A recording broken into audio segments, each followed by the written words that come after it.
Morning, everybody. Happy Tuesday. Locations in the comments, please. Give me your locations in the comments. We're going to get started in a moment. While waiting for everybody to get in, reminder, today is the last day of September. For those of you who don't know my full-time work, it's about helping people step their game up, their performance up, personally, professionally. Goal setting is a big part of that. So being that today is the last day of September, you need to, by the end of the day today, have goals written down for the month of October and review your goals for the year so that you are on track for the last quarter of 2025. And let me check mine, see what else I got to add here. I think,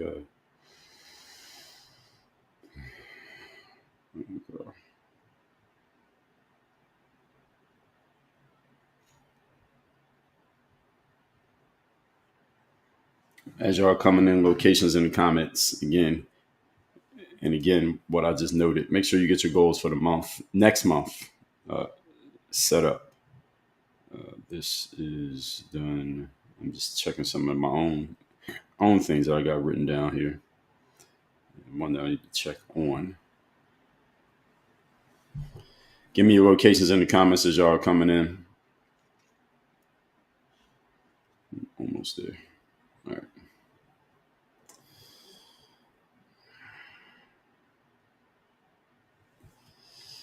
We are live on Rumble. Good morning, Rumble. Live on YouTube. Good morning to YouTube. Let me check and see if we are active on X.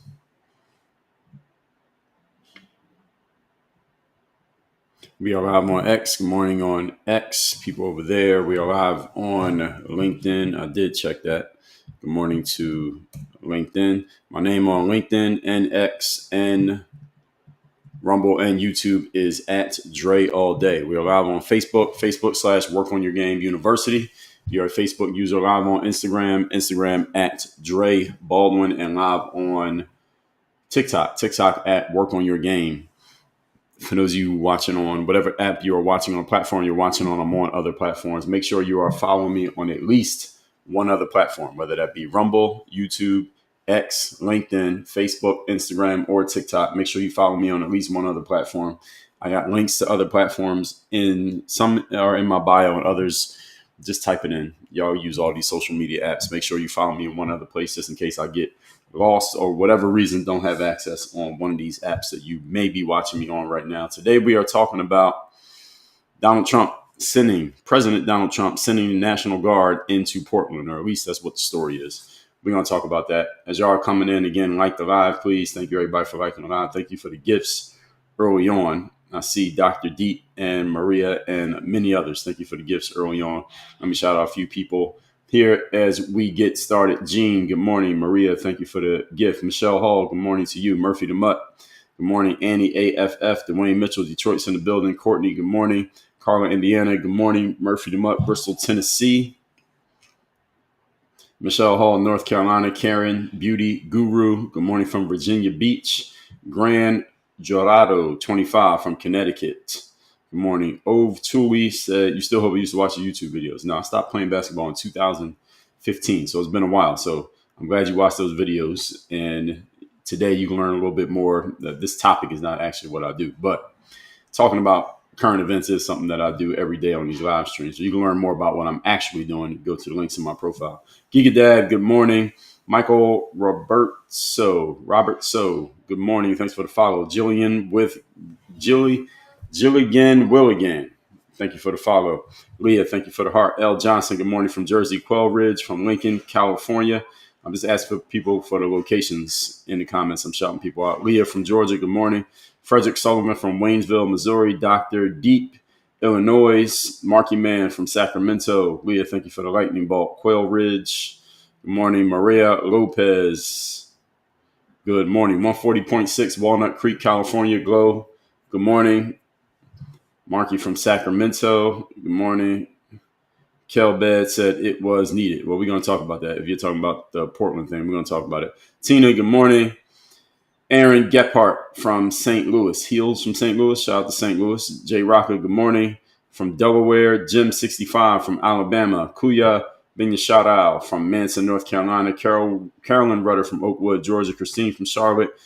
Dot 420. Good morning from Weeki Wachee, Florida. Shout out to Weeki Wachee, Florida. I have not been there. Dennis Spence said you're looking money. Well, I appreciate it. Thank you. Kel Bell checking in from Ohio. Good morning. So the topic here today. Donald Trump sent the National Guard into Oregon. Maybe you heard about it. Maybe you didn't, but now you're hearing about it. And what happened is Trump called for the deployment of 200 Oregon National Guard troops under federal control to the city of Portland to, in his words, protect ICE facilities and ICE and federal property, invoking Title X authority for 60 days and saying Portland is war ragged and under siege from Antifa and domestic terrorists. This is what Donald Trump said in his justification for this. Now, just off the top, invoking Title X authority for 60 days is what he could do federally, even if the people in control in the state of Oregon, the city of Portland, i.e. the governor and the mayor, don't want it. He can still invoke Title X because he believes that there are some attacks happening on federal facilities that happen to be in Portland. And that's how he's able to basically flex his federal muscle and do what he's doing here in this situation. So I see in the comments, somebody already said something about the Epstein files. So we got to give them this. You're not that guy, pal. Trust me.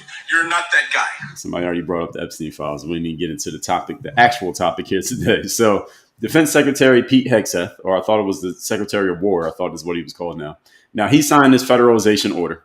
State, local officials, Portland's mayor and governor sharply reject the move. They don't like it. They're coming out with statements and they're doing press conferences. Y'all know the song and dance about anybody that has a show that they're making a sign. They got to make a show of going against Trump. So, no, we don't want this, et cetera. So, yeah, we know. Now, they say that there is no insurrection, and that's not what Trump said. They say crime has dropped. Again, not the topic. And that Trump is using outdated videos or exaggerations. I don't actually think that's the reason either, because if there are actual attacks happening on a facility and he has a right to do this, the videos is for social media. Donald Trump doesn't need to have a video to justify what he does. He can justify what he does by the fact that he has executive powers. And he has executive powers because we had an election last November and the American people chose Donald Trump. So he doesn't have to justify his behavior with videos on social media. Social media videos are for the everyday people, for the citizens to discuss and maybe give their reasons and our explanations for why it's happening. But videos on social media have nothing to do with what Donald Trump does. Even if he may engage, does that really determine whether he takes action or not? Not really. He can use it to justify if he wants to, but if he doesn't want to use a video or he doesn't have a video to justify his behavior or his decisions, he can still do it. So I don't know what the mayor and the governor of Portland, if they're saying stuff like this, usually because they ran out of material or they didn't have any material to begin with. So they're just reaching for whatever they can reach for. But this is a miss as far as I'm concerned. Now, they're saying that crime has dropped. There's no insurrection in Portland, that there's no crime in Portland. And some of you may have seen the videos on social media coming from representatives or mayors or just people who live in Oregon. Like, hey, here I am in Oregon today. I went to the store. I went to the farmer's market. Or here we are at the park. And it's beautiful and it's sunny. And there's no war happening. There's no terrible things occurring. And they're like, well, this is proof that there's nothing bad. Well, okay. That at the same time, you could go to Chicago. You go to a nice part of Chicago where there's no crime and there's a bunch of cops. And it's a nice area and it doesn't look terrible. But come nighttime, you go to the wrong neighborhood, it can be very, very terrible. So cities are pretty big places. I've been to Portland. Any of you who's ever been to Portland? Portland is a very big city. When I was in Portland, I didn't see Antifa. There was no crime. There was no war happening. There was no terrible things occurring. At the same time, that doesn't mean that it doesn't happen in Portland. What neighborhood did I go to? What street was on? What time of day was it?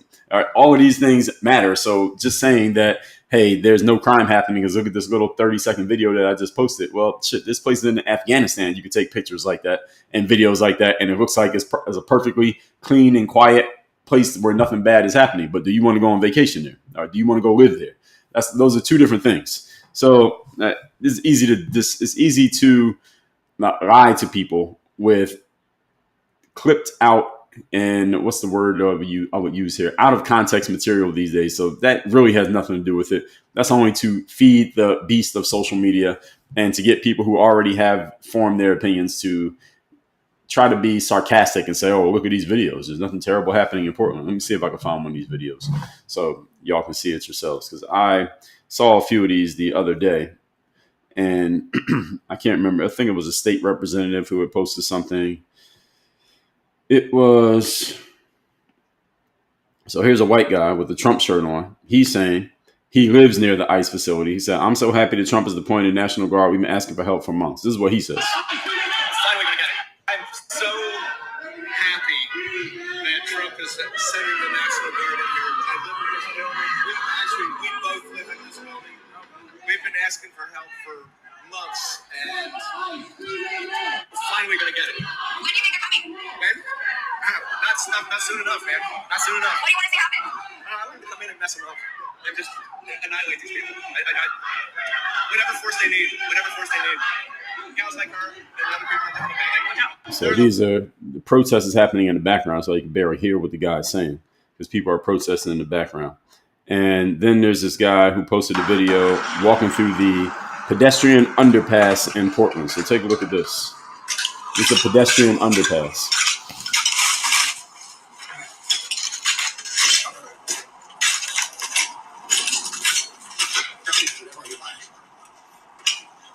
Can I pass? Yeah. Sorry. This is the pedestrian underpass. Looks like it's a place where homeless people live. That's what it looks like to me.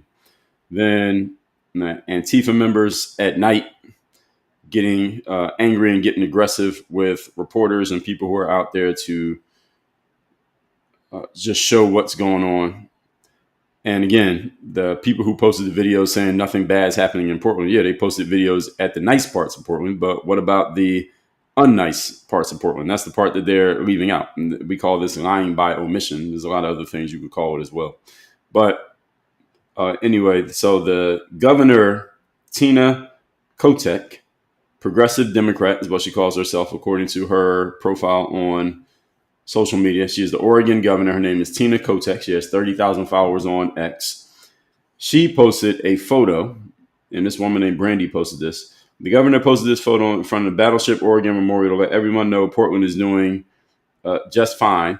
And then at the next day, one of the city's many suffering homeless lies under it. So she posted this. This is what the governor posted. The governor posted this photo right here. So this is her in the daytime while people are outside having a nice time. All right, this is what they show you in the brochure for any city. Any city you're going to go to, the brochure shows you this part right here. Any of you who's ever bought a house in a neighborhood that you didn't really know very well, all right, this is what they show you when they're trying to sell you the house. And this is metaphorical, what I'm giving you here. This is what they show you when they're trying to sell you the house. Look how beautiful this is. Look at this nice neighborhood, et cetera, et cetera. See, what they don't show you is the other side of the picture. Here's that same space from the other side. A homeless person laying underneath it with graffiti all on the very same thing. But that very thing in the picture is right here. It's right here in the background of the picture. You can see it right there. And then on the other side of the photo that you can't see, that the governor posted, is this right here where the homeless person sleep on the side of it. See, this is the game, folks. This is what the real estate broker or real estate agent doesn't show you about that same neighborhood and where they're trying to get you to buy a house and they're trying to make you put in an offer. They don't tell you about that part. That's why you got to go drive around the neighborhood on your own during off-peak hours and see what's really going on. So the people of Portland who are anti-Trump are trying to make it seem like Trump's crazy because nothing bad could possibly be happening in Portland. And I don't understand why they're still doing this. I do understand it because with Trump derangement syndrome, people just emotionally clap back at anything Trump says or does because they can't control themselves. That's what happens with emotion. They overpower logic. But at the same time, wouldn't it be smarter if I was the governor of Oregon or the mayor of Portland, I can come out and say, hey, we do have some issues because there is Antifa and they are attacking our ICE facilities and they are getting aggressive at night. We just don't have enough police officers or enough manpower to calm these fools down. You know what, President Trump, maybe you could send us some money so that we can do this with our own people, because if you send National Guard in here, the way that your reputation is with a lot of Democratic voters is going to look like a negative thing. It's going to make me look bad. I would call Donald Trump and try to talk this out quietly before going public with it. But what they've done stupidly is they come out and try to pretend as if nothing at all is happening in Portland, which that's a lie. You're just straight up lying. The governor's lying, the mayor's lying to make it seem like nothing's happening, and then to put out videos or pictures and say, look how beautiful this place is. Doesn't look like a war zone to me. Right? Everybody understands that you can easily show a picture. Is any city in the world, you can take a picture or a quick video during the day that shows nothing bad happening. Doesn't mean nothing bad happens. Right? It's 2025. Are there citizens out there? Let me say this a different way. Are there politicians who are so cocky as to believe that citizens don't see through this bullshit in 2025? I don't understand why they would do it. I don't understand why the politician does it, because the citizens understand this. Again, even if you're emotionally railroaded by the very mention of Donald Trump's name, logically you understand this doesn't make any sense. So continuing, the state of Oregon, the city of Portland have filed a federal lawsuit to try to block this deployment. So they're going to go to court and they're going to try to get a judge to say Trump can't do this and basically push back these National Guards people. And if this happens, they're going to call this a victory. Oh, look at us standing up to Donald Trump. So their version of standing up to Donald Trump is to block the National Guard from coming in and protecting a federal facility so that citizens who are basically going on the other side of the law, who want to attack the federal facility, they can continue doing it while the city itself does nothing with their own police to stop these people, these citizens, from attacking a federal facility. That's going to be their version of winning and quote unquote standing up to Donald Trump. When what they need to be standing up to are the criminals in their own cities who are doing things that make the citizens of that city, the law-abiding citizens of that city, feel unsafe or feel like these people are basically bringing down the value of our property, to bringing down the value of the neighborhood. They are a threat to the community. They are harassing other people when we are trying to walk through the city that is our city, literally our city. And you're not going to stand up to those people, but you want to stand up to Donald Trump by making a show on social media or taking it to court to block National Guard when we actually need National Guard because we can't even move around our neighborhood. I can't take my kids to the park because I got to walk through these fools and they are out of control. But the mayor doesn't want to do that. The governor doesn't want to do that because then you would have had to actually do some real work as opposed to, quote unquote, standing up to Donald Trump, which means posting on social media. Donald Trump is the president of the whole United States of America. You calling the courts or going to the courts to try to stop the National Guard from coming in and blocking Antifa from attacking a federal building is not doing anything for your city. If you really think about it, let's just say Donald Trump sent the National Guard in and there really was nothing happening in Portland. If nothing bad was happening in Portland and Donald Trump sent in the National Guard, now National Guard is just walking around with their playing with their thumbs because there's nothing to do. And then you go to court and you get a judge to block the National Guard so that he got to pull the National Guard back out. What actually did you achieve? As the governor or the mayor, what did you achieve? What is the accomplishment from going through that activity? Nothing. What did you do for the city and your residents? You did nothing. They are not bothered by the National Guard. They're not under threat by the National Guard. They're not being attacked by the National Guard. So you getting them kicked out when Trump felt he had to send them in the first place takes you back to where you were before the National Guard even showed up, which means you did nothing for the city. And if there are citizens in your city who believe we need to get these fools out of here, these Antifa fools who are attacking the federal facility, and you do nothing about that, but instead make a show of I'm going against Donald Trump, what exactly are you doing? And at the same time, with all of this being said, a part of me doesn't feel that bad for the citizens in the towns where these things are happening because y'all voted for these mofos. Y'all voted for this governor. You voted for this mayor. You voted for this city council. You voted for this government that is running your city, your town, your county, your state. You voted for them. And if you don't like what's going on there and you don't see it changing, you don't think it's going to change electorally, then you can move. Get in your car and move, go somewhere else. But you voted for these people and this is the way they want to run it. And if you want to live under this, well, hey, that's the choice that you made. Let's continue. Now, they filed these federal lawsuits to block the deployment. They claiming that President Trump lacks the authority to federalize the Guard in this way and that local public safety was never threatened on the level that he claims. I don't think they should win this for just on the basis of what I told you, is that people are attacking a federal facility. The president has the legal grounds upon which to do this. We'll see what happens. I think a lot of times it comes down to which way does the judge lean, and it's Portland, Oregon. That judge may work in favor of the mayor and the governor, but we'll find out. But let's talk about this in more context. For those who don't know me, my name is Dre Baldwin.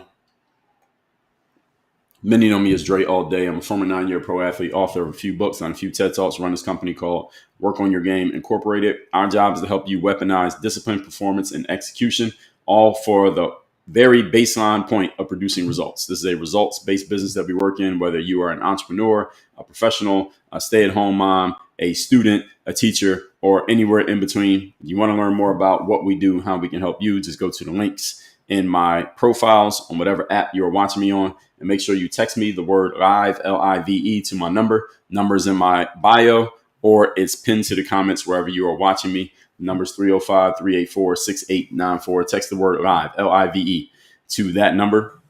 That's another way to get into my world.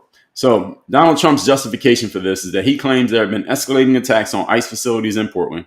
We know that Antifa has existed in Portland and in Seattle. And Antifa is basically a bunch of deranged white people who have decided that Donald Trump is, well, a lot of people have decided, at least they appear to have decided, that Donald Trump is a fascist, and they must do anything and everything to stop his fascism. And Antifa are people who have actually mobilized to do this. And again, it's a bunch of deranged white people who probably have nothing better to do. So they decided to actually take matters into their own hands, and they actually start attacking people. They're attacking things. They're attacking facilities. And this is the way that they've decided to go about it. Antifa, the quote unquote idea. Remember Joe Biden said that Antifa is just an idea. It's not actually a real thing. It is a real thing. And there are people who call themselves this. And Donald Trump has said these escalating attacks on these facilities, and the ICE facility is a federal facility. It's not a local facility. It's a federal facility. Those threats to property give him the reason to do what he's doing. So the federal presence is basically defense, not offense. He's not sending the feds to play offense against people in Portland. They're in there playing defense against their own federal facility. Now, his public statements have framed Portland as war ravaged and the city needing intervention. Now, that's Donald Trump being hyperbolic, as he tends to be. He called Portland war ravaged. Do I think there's an actual war happening in Portland? No. Do I think Antifa is capable of waging a war? Not really. Like, damn sure not against the National Guard. But when he says that, what it does is it paints a picture to everybody else out there that things are crazy with regard to what's happening in Portland. Good morning. How are you? How are you doing? Good. Okay. You can just sit here quietly. Okay. With regards to what's happening in Portland, making it sound like it's something crazy, because then what does that do? That riles up his base to say, yeah, things are crazy in Portland. And on top of that, the fact that Portland is a Democratic-run city with a Democratic governor, of course, this works perfectly. This plays perfectly into Trump's hands for him to play the game this way, the same way that his opponents played against him. So this is all part of the game politically. This is all fair game. Now, again, is he being hyperbolic? Yes, he's being hyperbolic. But are they being hyperbolic by saying there's nothing bad happening and there's no need for the National Guard? Oh, they're just straight up lying. So he's being hyperbolic. They're straight up lying. This is all part of the game of politics, and you have to accept this as it is. And if you want to get into politics, you have to be able to play this way, because remember, you have to talk to the lowest common denominator of intelligence and rationality when you're talking to masses of people, and you can't give them the details and the context like what we are doing here, because most people are not interested in details and context, because details and context require thinking, and thinking is above the pay grade of the average person, or even an American citizen. So you have to play this game this way. That's why he called it war ravaged, because it makes it sound like Portland is completely out of control, and that justifies him doing what he's doing, and is all par for the course of how Trump talks. Now, the counter to this is Governor Kotek of Oregon, and Mayor Keith Wilson. The mayor of Portland is, I guess, this guy, Keith Wilson. Any of you live in Portland? Let me see who Keith Wilson is. I've never heard of Keith Wilson, but let's look him up. Keith Wilson, Portland. I think this is him here. Is this him? No, that's not him. Keith Wilson, Portland. Let's look him up.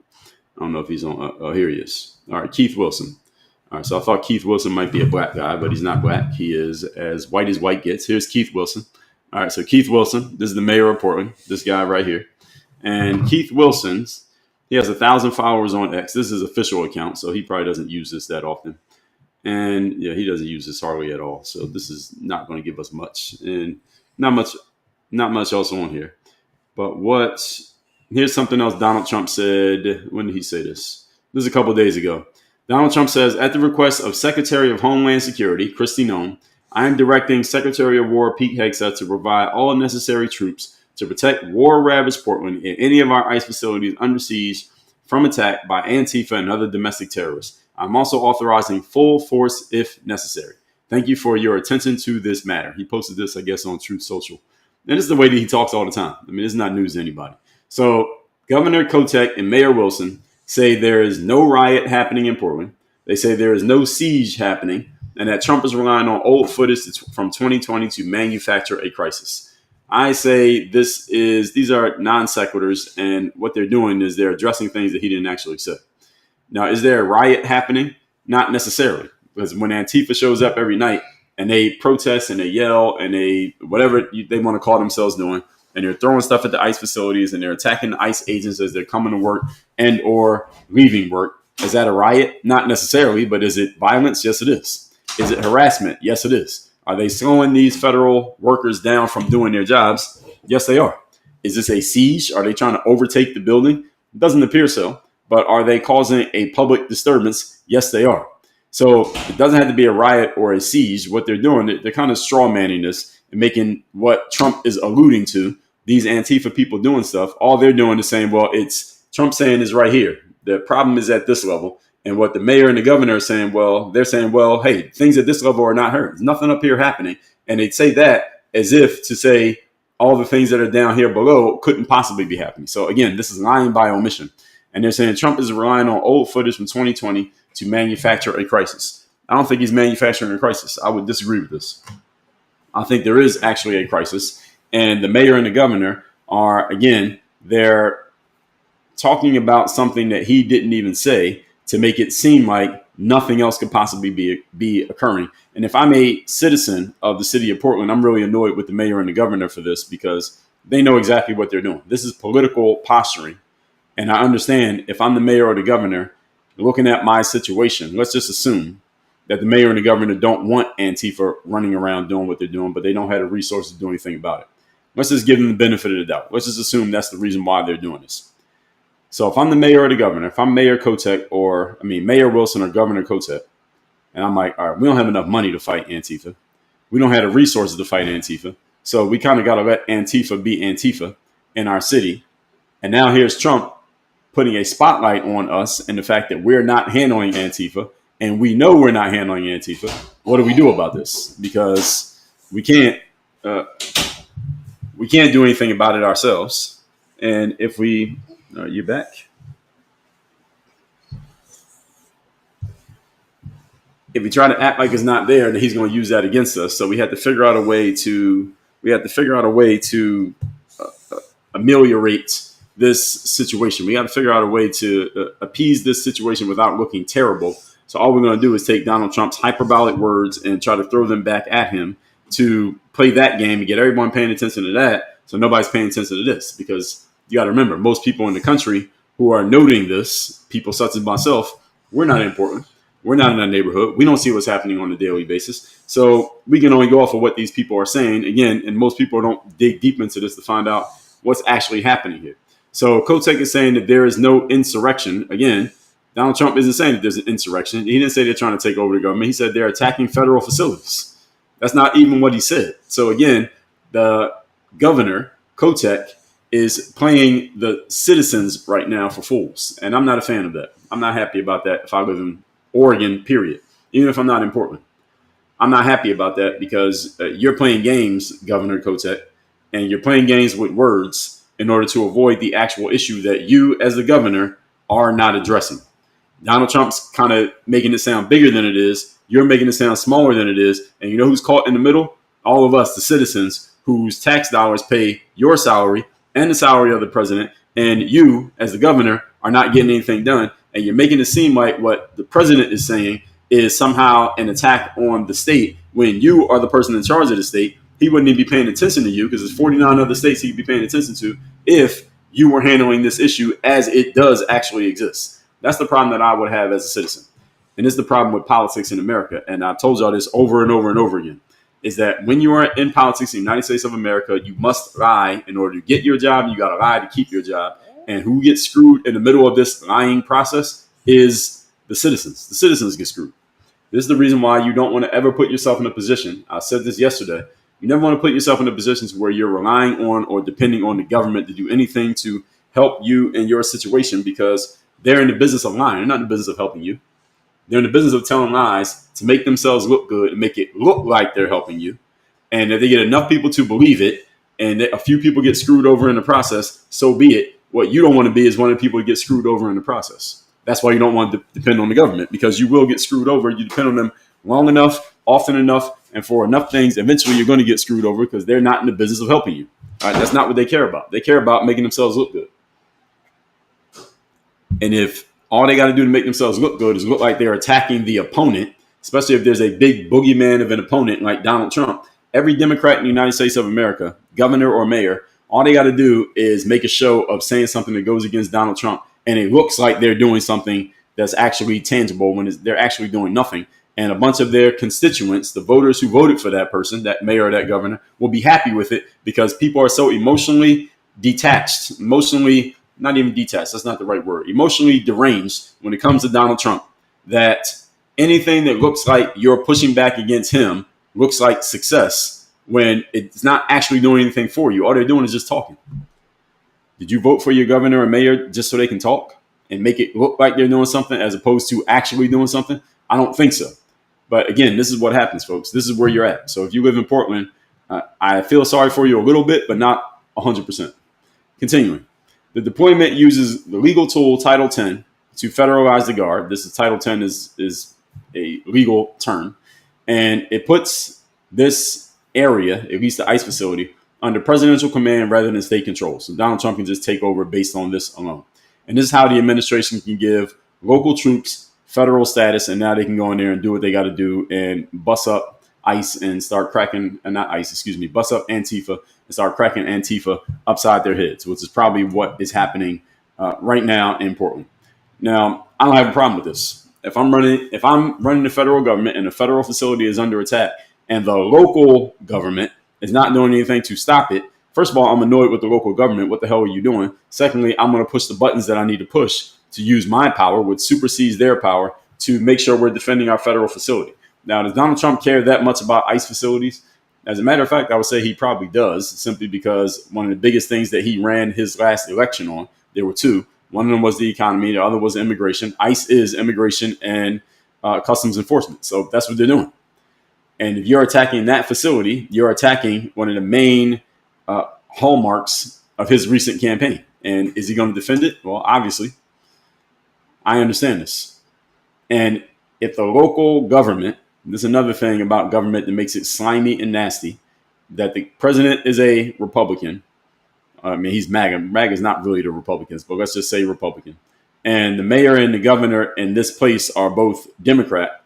They are not going to do anything that looks like they're supporting or going along with the ideas, policies, or beliefs of the president. So now you have this clash. And this is the problem that the Democrats have had since 2016. They still have this problem now, and it looks like they're going to continue to have this problem moving into the future, which is their entire platform right now is let's just go against Donald Trump. The Democrats don't really stand for anything right now. Just whatever Donald Trump is about, we're going to be the opposite of that. All right, so Donald Trump is this, we're going to do that. Donald Trump says that, we're going to say this. Donald Trump goes left, we're going to go right. Donald Trump goes up, we go down. Donald Trump says breathe, we're going to suffocate. All right, whatever Donald Trump does, they're going to do the opposite of that. This is a problem because Donald Trump has some things that he wants to do that American citizens as a whole generally agree with, such as we don't want some random local civilian militia, such as Antifa, attacking buildings, people, occupying areas in the city, or any of this shit. Most people agree with that, even if you're a Democrat. Even if you're not a Trump voter, you agree with that concept. But because Donald Trump has stood so strongly on this and made so much noise about it, there's a bunch of Democrat voters, civilians, and especially politicians who won't come out and support that because they don't want to look like that they are in any way aligning themselves with Donald Trump. They don't want to look like they're in any way saying anything or agreeing with anything that comes out of Donald Trump's mouth. So even if it means making themselves look bad in the long run, they got to play the political party game and go against Donald Trump's idea. This is the nastiness of politics, and I understand why they're doing it. Now, I've already explained this to you all. I understand why they're doing it because you gotta be a team player. You gotta go along with what the team the team idea is. The plan of the team is go against Donald Trump at all costs. Resist, resist, resist. The problem is you're screwing over your citizens in the process of resisting. That's the problem. And in the long run, what are these politicians thinking about? Are they thinking about maintaining a positive relationship with their citizens, or are they thinking about how do I make sure my career gets extended? And let you all in on a secret. When you're weighing the balance between those two things, how do you extend a career in politics? Well, usually you got to win elections, right?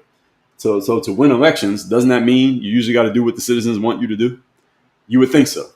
But really winning elections in the United States of America is about, can you raise enough money to win the election? You win the election by having enough money, not necessarily having great ideas. Now, you could have a whole bunch of money, and if your ideas are really, really bad, you can still lose. You want to see an example of that? See Kamala Harris in 2024. Spent $1 billion, still lost.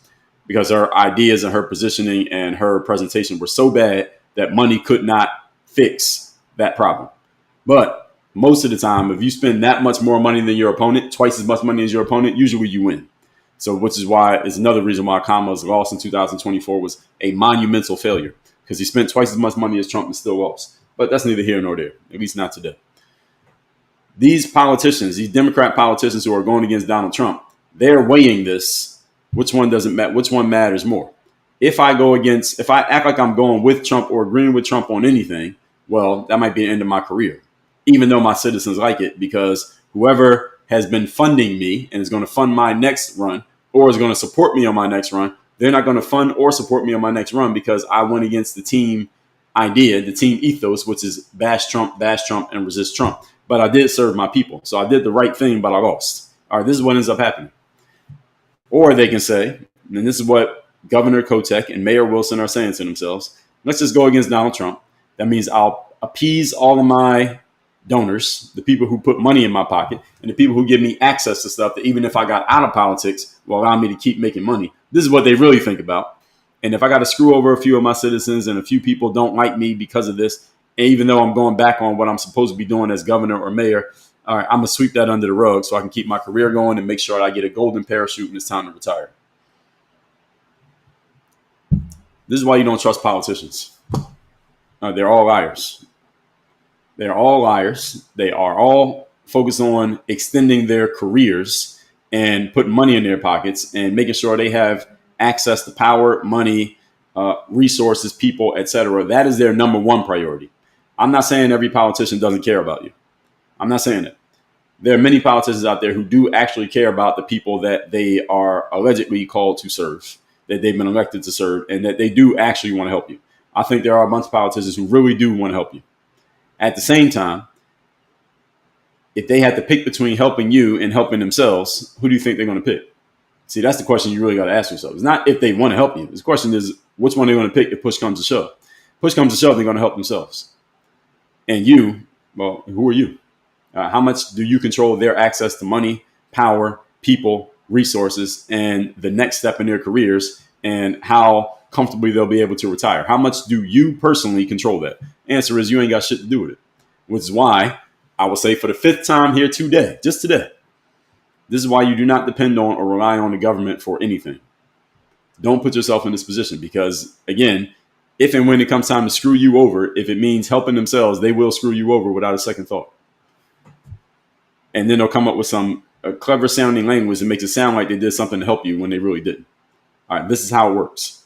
Now, critics say that federalizing the Guard in this context violates states' rights and oversteps constitutional limits on executive power. I say, no, it doesn't. It depends on what's going to happen in court because they're going to take this to court. So the lawsuit claims that Trump is misusing his authority and violating state sovereignty. Well, of course, that's what it says. But is that actually true? Well, this comes down to how much attacks are actually happening at the ICE facility versus what Trump is saying. And are there attacks happening at the facility? Of course, there are attacks happening at the facility. So it depends on what the judge decides, how the judge decides to interpret this. That's really what this comes down to. And then that comes down to, is this judge left-leaning or right-leaning? And being in this in Oregon, the judge might be left-leaning, which means they might actually, the mayor and the governor may get what they want, which is kicking Trump's National Guard troops out of Portland. The problem is now you still got Antifa there harassing and disturbing the peace. And the citizens in Portland, what do you get?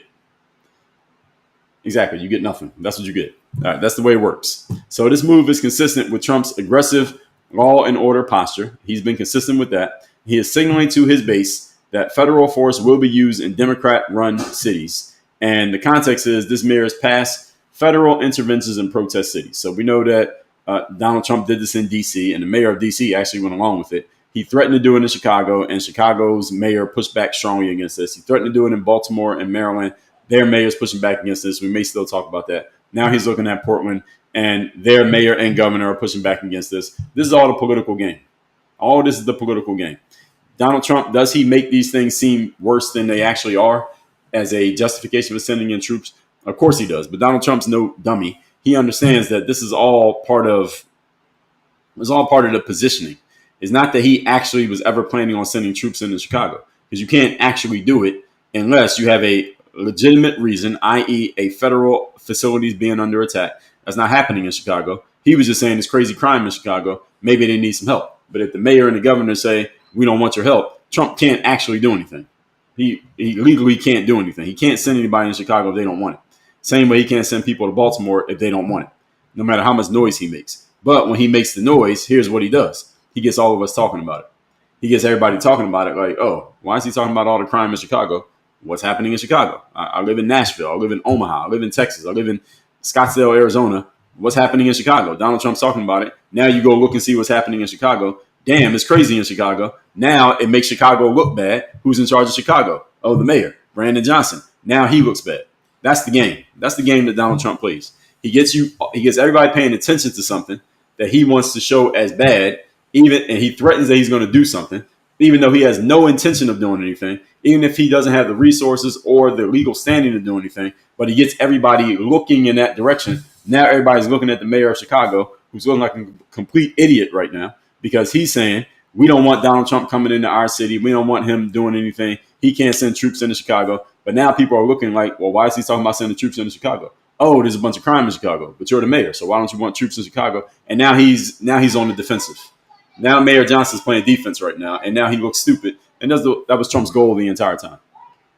That's the way that he plays. He's doing the same thing in Portland. He did the same thing in Baltimore, and he's going to do it in other cities if and when necessary. That's the game. And he gets all the media talking about it, even if they're talking about it to attack Trump. All they're saying is, well, Trump can't do this, Trump can't do that. But then the listeners, that's all of us, we're listening to them on CNN and like, okay, they're saying Trump can't do this, can't do that. Why would he even be threatening to do it? Oh, because there's all this crime happening in Chicago. Well, what are they doing about the crime in Chicago? Oh, we're not going to do anything. We're just going to stop Trump. Notice they don't actually say what they're going to do about the crime. They just say we're going to stop Trump. They never actually say, no, Mayor Johnson didn't say, hey, here's our plan to stop the crime in Chicago. He never talked about that. Every time he talked, ever since Donald Trump made that statement about Chicago, all he talks about is not letting Donald Trump in and keeping Donald Trump out. But he doesn't say anything about the actual crime. Hey, excuse me, Mr. Mayor, I live in Chicago. There's crime happening here. What are you doing about that? Okay, forget about Donald Trump. What are you doing about the actual crime? He doesn't have an answer to the question. But again, if you live in Chicago, I don't feel that sorry for you because you voted for him. You chose this guy. So if you were stuck with him, I would feel sorry for you. I don't feel sorry for you if you voted for the guy. All right, y'all voted for him. All right, now, even if you didn't technically vote for him, maybe you didn't vote. Maybe you voted for the opponent. Well, the city voted for him, so you voted for him because you live in the city. That's the way it works. Same thing I say to Americans who don't like the fact that Trump's president. You voted for him. So I kind of understand you, but I don't feel bad for you. You voted for him. All right, vote for somebody else. Or you need to galvanize enough people to vote for the person you like so that the person you don't like doesn't win. But if the person you don't like wins, you can't just sit there and bitch about it. You voted for him. This is what you get. You get what you vote for. So anyway, labeling dissent or protest as an insurrection or terrorism is dangerous because it frames political opposition as an enemy rather than citizens with grievances. So people are basically running with this whole thing that Donald Trump is saying that Portland is an insurrection or that it's terrorism. Even if he did use these terms, domestic terrorism, he did allude to something like this. And some say that this is dangerous. This is another one of those tricky words that has become popular in the last 10 years. Dangerous, harmful.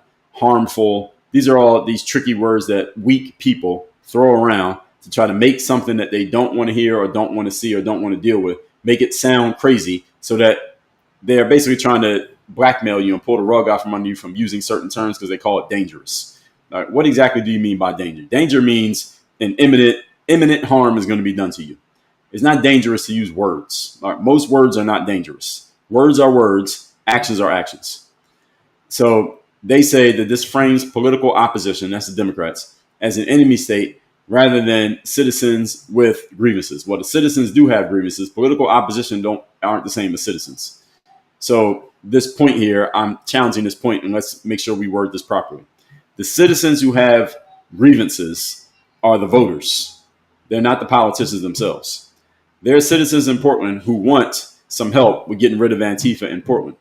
The mayor of Portland doesn't want to get rid of Antifa, and the government doesn't want to fight Antifa. Well, actually, they do want to. They probably want to. Let's assume they want to. They don't have the resources to do so. So they're not doing it. And maybe a small part of them is okay with Antifa's existence because Antifa allegedly is anti-Trump. Well, the governor is also anti-Trump. And the thing is, I'm anti-Trump. You all are anti-Trump. Y'all going a little bit too hard. You're doing a little bit too much. I don't know if the mayor or the governor has the tact or the communication skill to get that point across, which is why they're not doing it, which is why Antifa continues to do what they're doing, even if it's a small group. You're attacking a federal facility. Well, we're going to come get that small group and get them the hell out the way. So history warns of militarizing domestic space. I say this is a nonsense point. They're not militarizing domestic space. What they're militarizing is to defend a federal facility. That's not a domestic space. Federal facilities are not domestic spaces. So this is a non sequitur here where there's people are trying to conflate two different things and make an argument that is not even the point. And this is a classic straw man positioning. So for the administration, this may provide high visibility theater. It does. So you get headlines, you get crisis framing, you get rallying base support, and you get the pose of protector. All of these things, check, check, check, check. Donald Trump did all of these expertly with this situation in Portland. Same thing he did with Baltimore. Same thing he did with Chicago. Same thing he did with Washington, D.C. And he may do it in another city very soon. He's doing a great job at this. And the political spin plays a big role in these appointments because, again, even though Donald Trump could do what he wants to do, he wants to have the backing of his followers when he does it so that they will go out and argue in his defense when he does what he does, and it makes the opposition look stupid when they try to argue back against it. This is all part of the game of politics. When you're in politics, you have to play the game of appearances. I told y'all everything in politics is about optics. It's not about facts.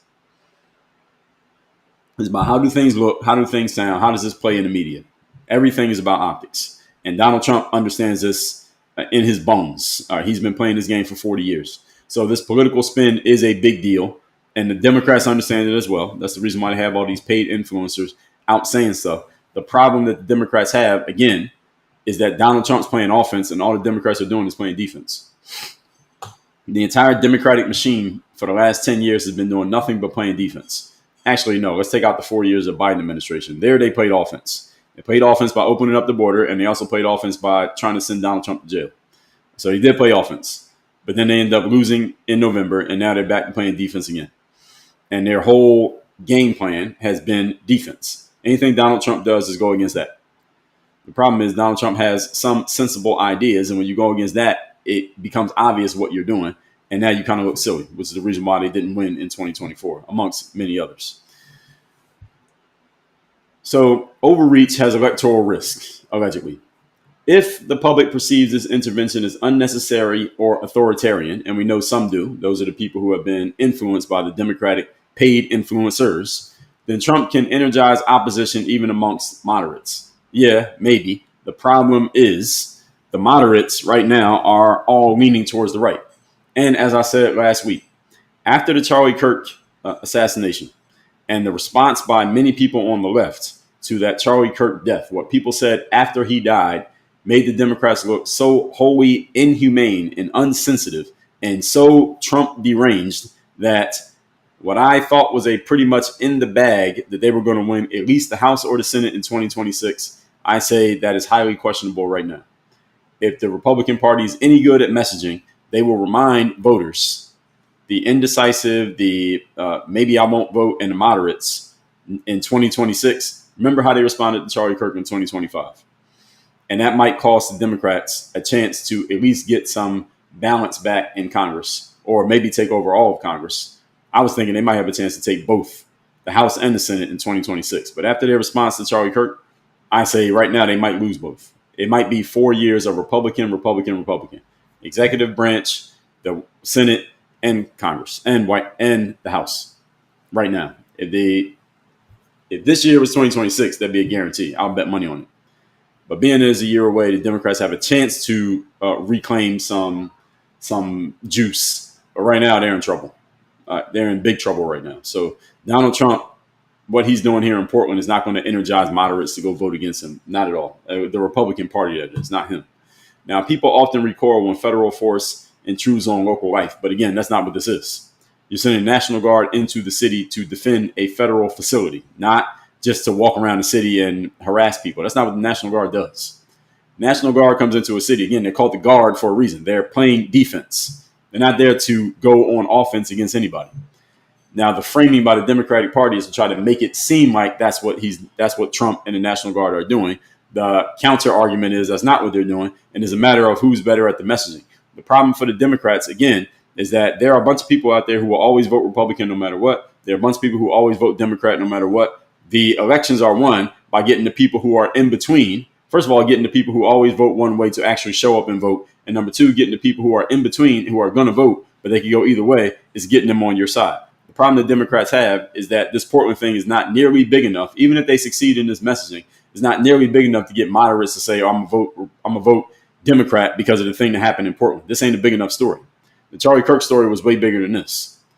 And the way the Democrats fumbled that story is worse, more egregious than anything Donald Trump could possibly have wrong in the messaging of this story. That's their problem. The biggest thing that's happened since Donald Trump came into office was the Elon Musk situation. The tariffs was number 2, and Charlie Kirk was number 3. If I had to put them in order. The pushback on Elon Musk's involvement in the government was 1. Then it was the tariffs. People said it was going to destroy everything. That didn't happen. That was number 2. And then it was the Charlie Kirk response, number 3. This one, this Portland situation is like number 27 on the list. All right, so Democrats still have an issue that they have yet to figure out. They got a year to figure it out. Now, the lawsuit from Oregon is a strong counter. Not really, but some say it is. It asserts that the action is illegal. Doesn't mean it actually is. It's not based on a real threat. I disagree. And it misuses the military against civilians. Again, people who are attacking the federal facility, yes, they are technically civilians, but if you're attacking the facility has a right to defend itself. So legal pushback could force rollback and limit future deployments. It could. Depends on what happens in court. It depends on what happens. It depends on who the judge is, really. Now, even if the lawsuit succeeds, the damage narrative is done.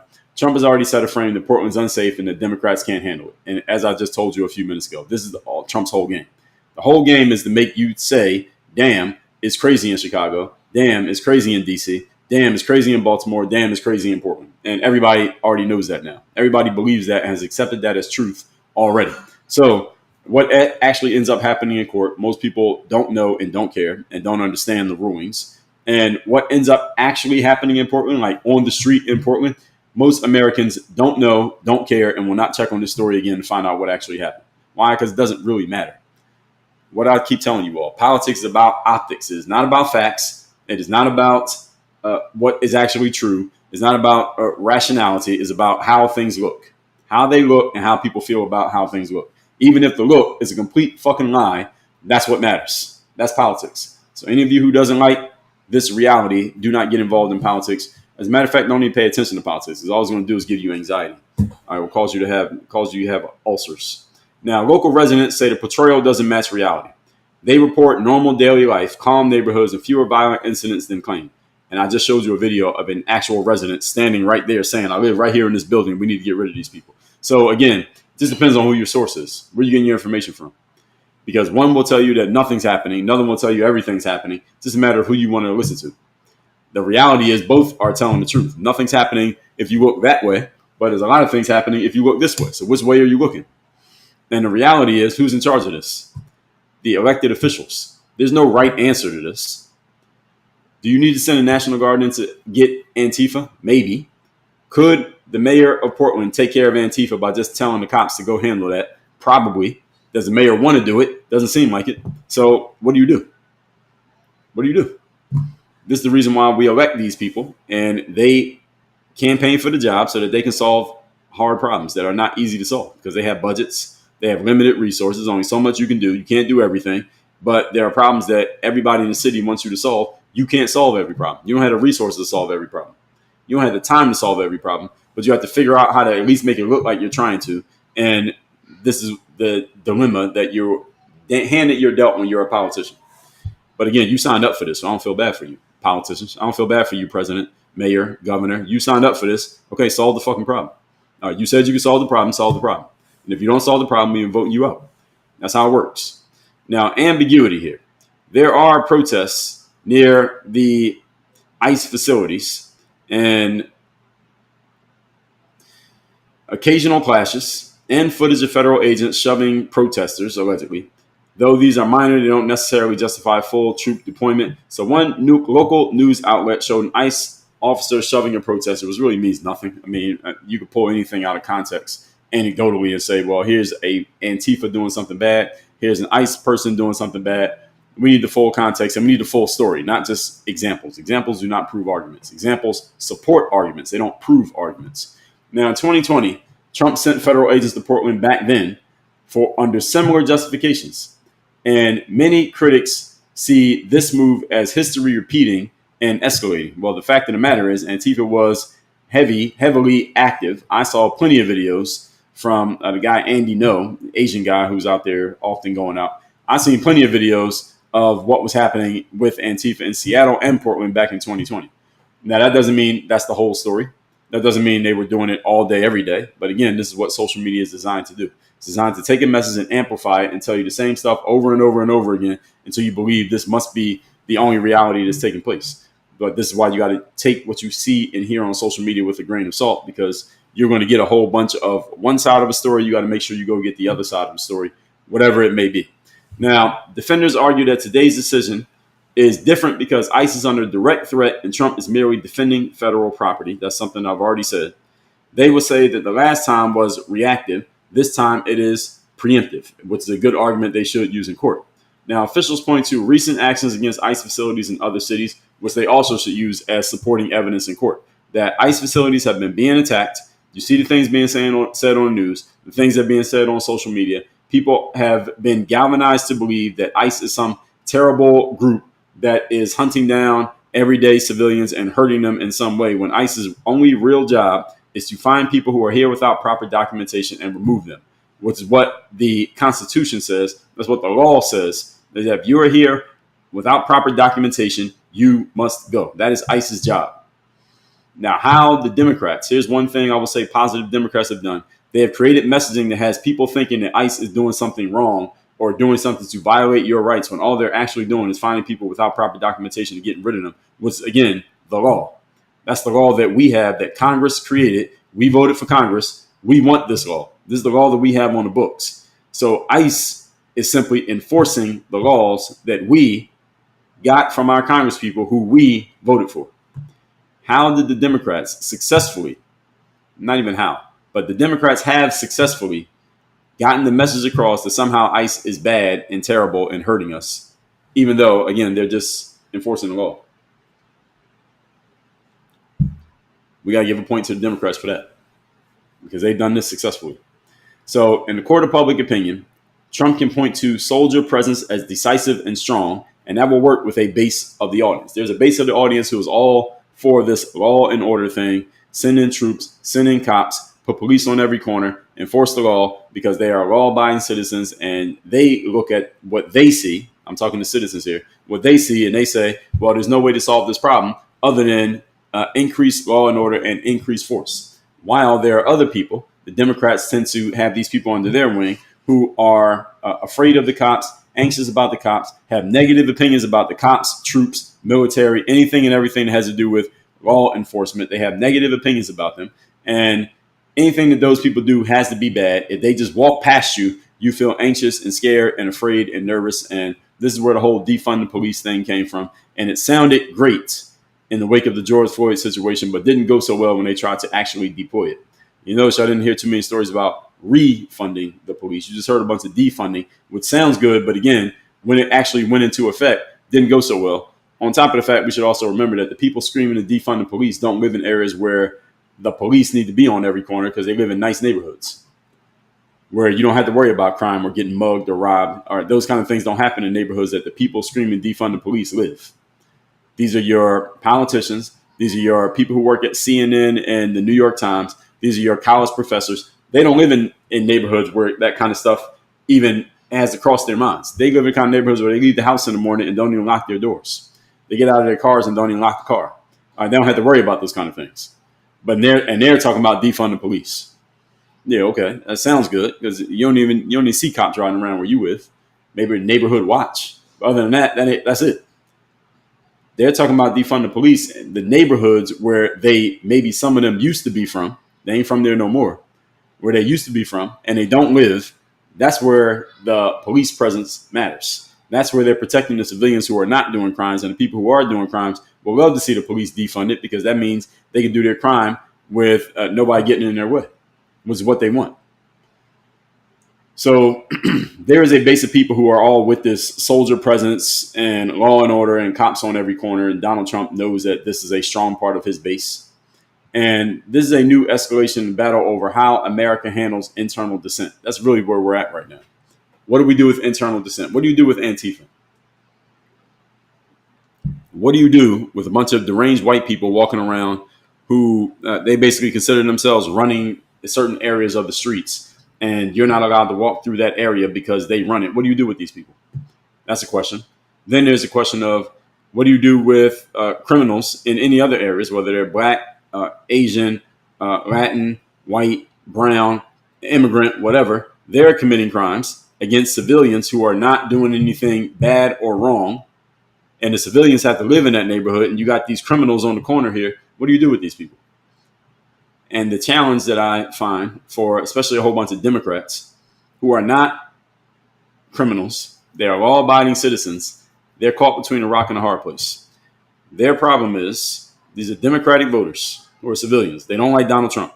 And they don't like Donald Trump so viscerally that they have bought into this concept of anything Donald Trump likes, you go against it. So when Donald Trump says law and order, they say defund the police. And that sounds good. The problem is you got to live in that neighborhood where if there are no police, you are in increased danger because you ain't fighting. You ain't shooting nobody. What are you going to do when one of them comes for you? What are you going to do? And this is the precarious position that a whole bunch of Democratic voters have put themselves in by following the well-coordinated messaging of the Democratic Party. Go against anything Donald Trump says. Again, sounds good unless you're living in a neighborhood where you actually want police on the corner. Unless you live in a neighborhood where you want your kids and your wife and your grandma to be safe. But because you're a Democrat, you can't say that out loud because you don't want your friends and family to not like you because you're supporting something Donald Trump said. And you want to go with the defund the police thing because it sounds good. Again, it sounds good on the internet, but you're looking at it on your phone. Another thing where you got to walk through the neighborhood at night. Defund the police. Yeah, it sounded good until you had to walk through the neighborhood. Now you want the police. And this is the tough position that a lot of Democratic voters have put themselves in. They're experiencing cognitive dissonance of go against everything Donald Trump says, but damn, Donald Trump actually has an idea that I agree with. What do I do? And they're stuck. Now, ultimately, whether this succeeds as a policy or collapses in court, will test the balance between local autonomy, civil liberties, and federal authority in times of political tension. Not really. The reason why I say not really is because does it really matter? Because it's going to go to court. This is going to be a story that comes and goes, and everybody's going to go about their business. Most Americans, again, don't live in Portland, and we ain't checking up on what happens here. After this story goes away, I'm not checking up on Portland. I don't live in Portland. I'm never living in Portland. And unless somebody pays me a whole bunch of money, and it has to be temporary. And even then, they're going to pay me so much money, I'm going to be in the nice areas. I ain't going to be worried about defunding the police. And I'm not worried about somebody running up on me. Actually, I'm not worried about somebody running up on me. I hope they don't, but I'll be prepared to handle myself. Average Democratic voter ain't prepared, and you are worried. All right, so why would you go against things Trump says? Oh, just because you have to go against Trump because you're a Democrat. I feel that's foolish, but most people are foolish, especially when they are emotionally triggered, and therefore their logic is overpowered. This is what happens, and here's where we are. That's how we ended up where we are right now. All that said, folks, let's get to some comments. Let me see what I got. I'm Panda King said, it's facts. What are you referring to when you say it's facts? I don't know what you were responding to there. And let's get over to TikTok. Let's get into the comments. Let's see what we got. I'm reading the comments from oldest to newest, by the way. Oldest to newest is how I'm reading the comments. So if I'm not reading your comment immediately, I'm several minutes behind. Before I get into the comments, I'll remind you all, get a free copy of my book, The Third Day, The Decision That Separates the Pros from the Amateurs. The book's free. Just covers shipping. Go to thirddaybook.com. This book is all about how you show up and give your best effort when you least feel like it. Every professional deals with the third day. How do you show up and deliver on those days you don't feel like working? Thirddaybook.com. And I'll refer you to one more, Mirror of Motivation.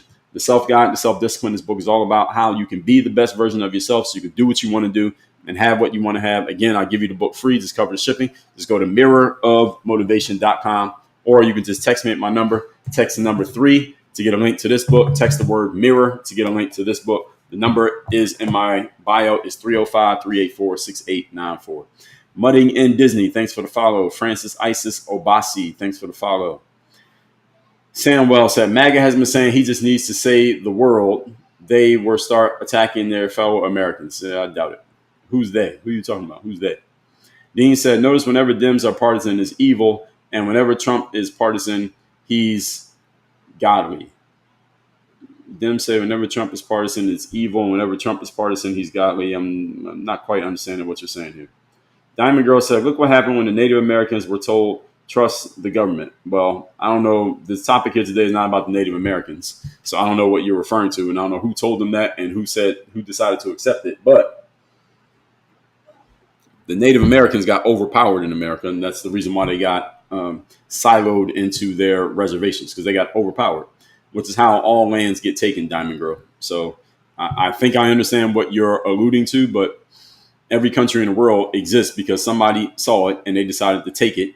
And or whoever was already there fought back and they blocked somebody from taking it. But that's the way it works. The strong overpower the weak. That's the law of the jungle. And human beings still operate that way. Not as much these days, but it still happens. Carlos said law and order will be enforced. It should be enforced. Worldly said Antifa is the racist fascist. Well, not everybody believes that. I get what you're saying. Dean Dangerous says, so it's okay for Trump to lie. Jesus' host is a joke. Strawberry cheesecake. I said all politicians lie. Lying is a part of the game in politics. All politicians lie. Why are you isolating it to Trump? Trump tells lies. Every governor lies. Every mayor lies. Even the people we never heard of. People in Congress, they all lie. So is it okay for them to lie? Yes. Lying is not a crime. So yes, it is okay to lie. Whether you're a Trump, if you got in politics, it'd be okay for you to lie. Everybody lies. Antifa is definitely the fastest organization. Well, I would think so. But now people are trying to argue whether they're even an organization. Samwell said, no, I already read that one. Micah said the people of Chicago were literally begging him to go. Yeah, we know. I saw the videos. But the mayor said no. But they voted for that mayor. So I don't feel bad for them. Carlos said, California is stealing. We are not allowing you to steal the $900. Yeah, I heard about that. Samwell said, host is literally justifying Trump lying. No, I'm not. Straw man. Strawberry cheesecake. Knock the doctor said, Trump is your hero. Straw man. Strawberry cheesecake. So congrats to Dean, Samwell, and Knock the Doctor for getting the first Straw Man awards of the day. Straw Man is when someone takes your position and they repackage it into something that you didn't say.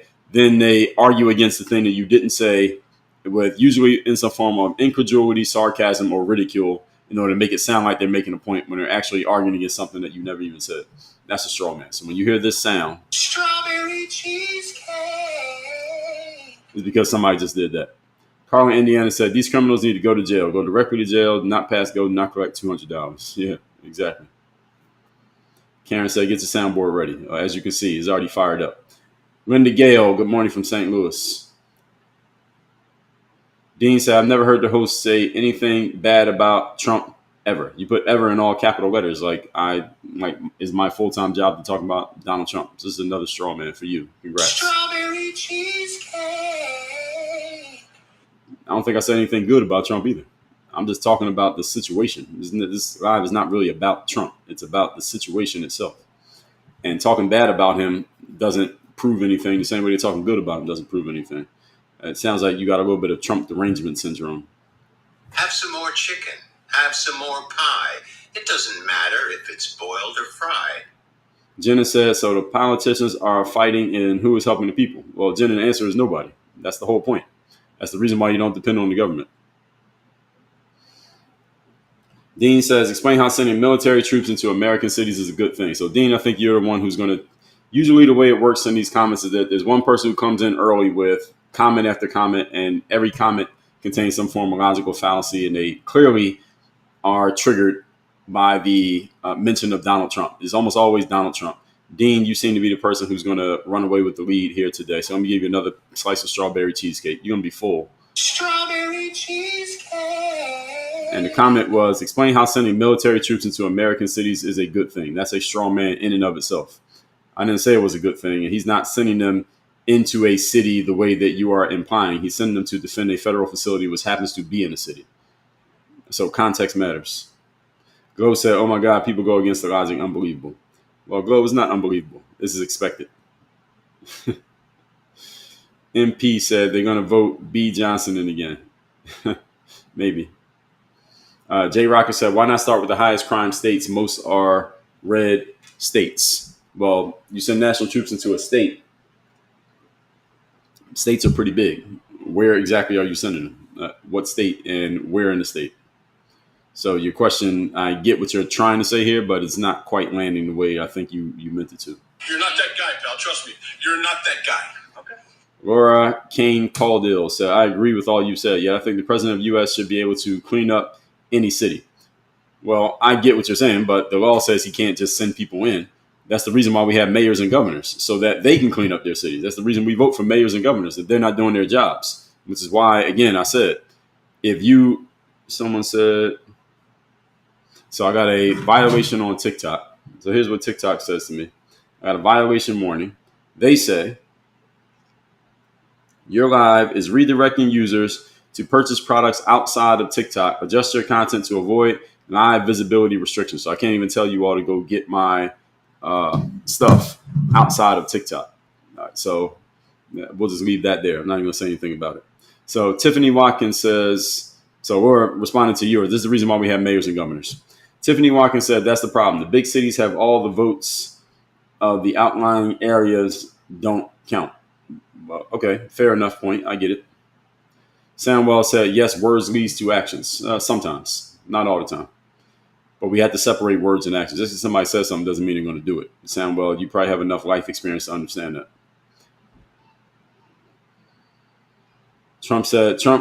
Dean said, Trump literally made verbal support of Antifa a crime. No, he didn't. And the president can't make something a crime.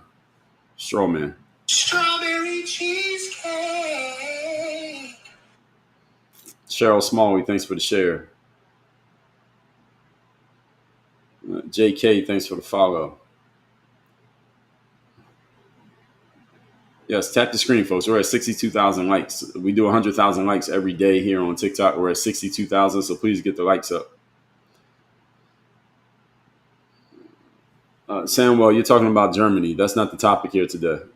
Please don't go too far off topic if you actually want to be engaged with here. Glow said, I guess people using words in a very dramatic ways exaggerated. Yeah, the Watchman's voice said, Dems have been offense for years till now. They literally did it Trump's first term as well, treasonous. Okay, fair enough point. Fair enough. Real Quiet said, you spread misinformation. I'm done with you.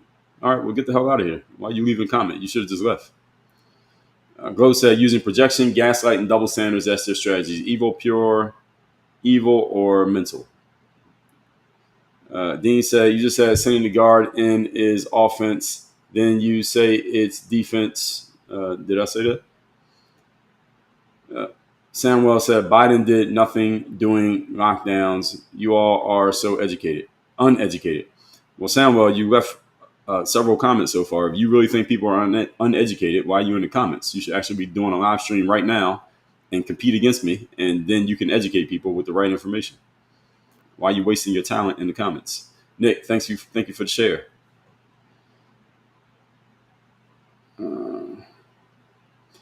Dean said, Elon saved no money. The tariffs are raising prices. Okay. Not sure said the things they're fighting for isn't stimulating the moderates. No, I don't think it is. I thought they had a little bit of momentum going, but I think they lost it after the Charlie Kirk thing. RFS, thank you for the follow. Tiffany Benfield, thanks for the follow. Kuya said he bought as dangerous as a Q-tip. I don't know what you're responding to. Tiffany Watkins said, Portland is really a shithole. It used to be so beautiful. Well, I've been to Portland. It looked nice where I was at. I mean, Portland's a big city, so it depends on what part of the city you're talking about. Jess said, you are correct. Thank you.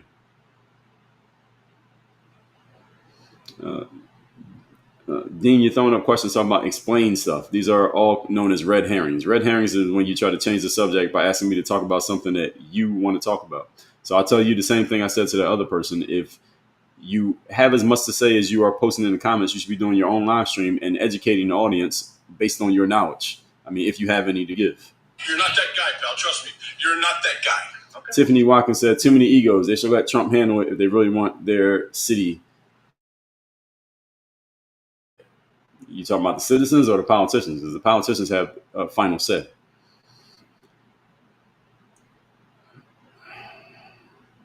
Let's see.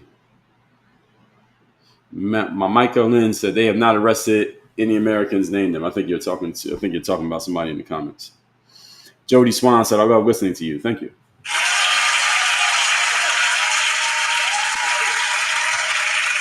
Flipping for real said military on U.S. citizens trying to look tough. Well, what if the cops arrested you? Is that looking tough too? I mean, they could do the same thing to you that the military could do to you. What's the difference?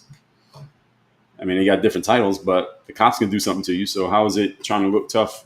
Use the military on, you could be a U.S. citizen, but if you break the law, then the military, or if you break the law as a U.S. citizen at a federal facility, then a federal person who federal law enforcement agent will come your way. Does that mean somebody's trying to look tough, or does it mean that they're doing their job?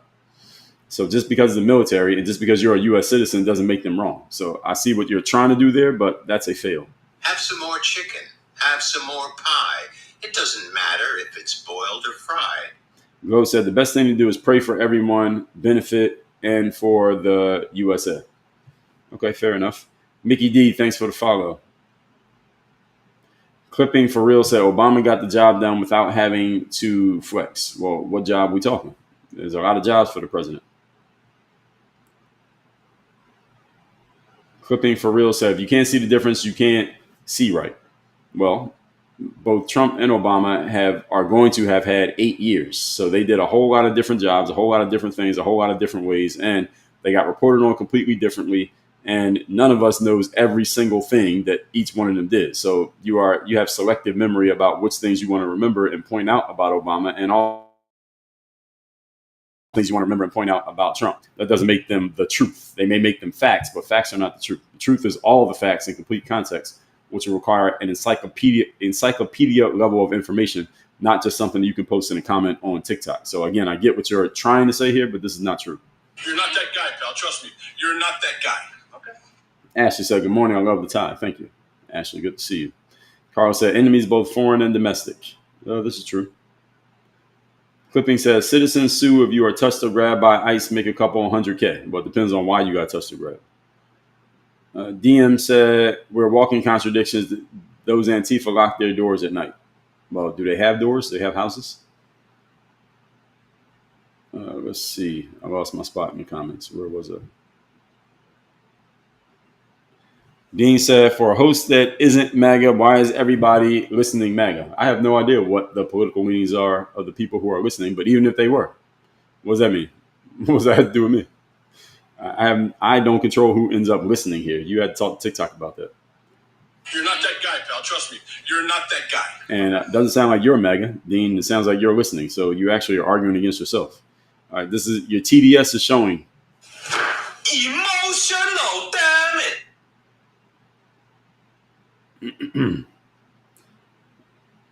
Shem said, can you type in the chat? You just did. I don't know if you're asking me. Shem, thanks for the follow. Bro Jack, what is NOSTR? I don't know what that is.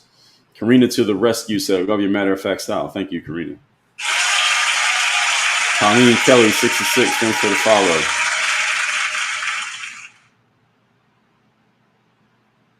Dean said, tell me something positive he's ever said about Dems. Now, I said I gave the Democrats a very strong point here today, is that they've done a great job of framing ICE as being negative when all ICE is doing is enforcing the law. They've done a great job of messaging and positioning ICE as negative. They've done a great job of getting people so emotional about Trump that no one wants to have logical discussion about him. They only want to make emotional discussion about him. Did I not say these things? I said them today. Yeah, so you get another emotional damage. Emotional damage. Susan said, look into the Trail of Tears on the Native American issue. Well, I'm not looking into it because that's not the topic. And I know about the Trail of Tears. There's a Trail of Tears because they got overpowered. That's the way it worked. They had the land. They were here. Settlers came in, overpowered them, pushed them out of their land, and they took it. That's what happened. There's nothing to look into. That happened. That's the whole story right there. So, I mean, what else do you want to say about it? User said, what's a strawberry cheesecake sound? That's the sound when somebody use a logical fallacy called the straw man. So that's the closest thing to a straw man is a strawberry cheesecake. And that's when someone takes a position that they claim someone else has, they repurpose it, then they represent that position in the form of incredulity or ridicule or sarcasm, and then they argue against the thing that you didn't even say. And then they make the point as if they're actually making a logical point when they're actually not. That's the straw man. It's a common logical fallacy you'll find often in disagreement. When you see people disagreeing with each other, the straw man is not far away. Clancy E said, my little girl heard strawberry cheesecake and asked, did he say Trump? LOL. I don't know what that means. Did Donald Trump eat strawberry cheesecake? R. Philly Inc. said, wasn't that a personal attack, Trump being your hero? Well, our affiliate, almost all of these could be more than one of them. So I just give the people the one that is the first one that comes to mind. And sometimes there's a combination. Dean put in quotation marks, everything that makes me look bad is a straw man. All right, there you go. Strawberry cheesecake. And since our Philly just pointed it out. Is that like a personal attack or something? All right, so there you go. And that was kind of funny, so we'll give you this one too. I like your funny words, Magic Man. So, Dean, not only are you leading in strawberry cheesecake today, you got a whole refrigerator full of strawberry cheesecake. Also, you got the Russell Westbrook triple-double award for the triple straw man of the day. Oh, baby, it's triple. Oh, yeah. Triple logical fallacy of the day, excuse me. You're like Lauryn Hill at the Grammys right now.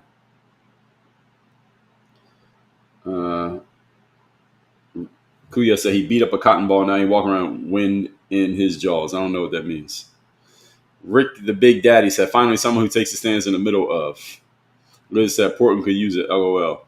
Ruthie said, well, I don't mind. The disagreements are fine. I don't mind the disagreements. People can take it. Low key Texan. Thank you. You like the tie. Yeah, Dean did take. We got more than one cheesecake. This is like a kid's pizza party. I was at the park the other day and some kid was having a birthday party and they had multiple boxes of pizza. So you know when you have a kid's birthday party, you can't just have one pizza.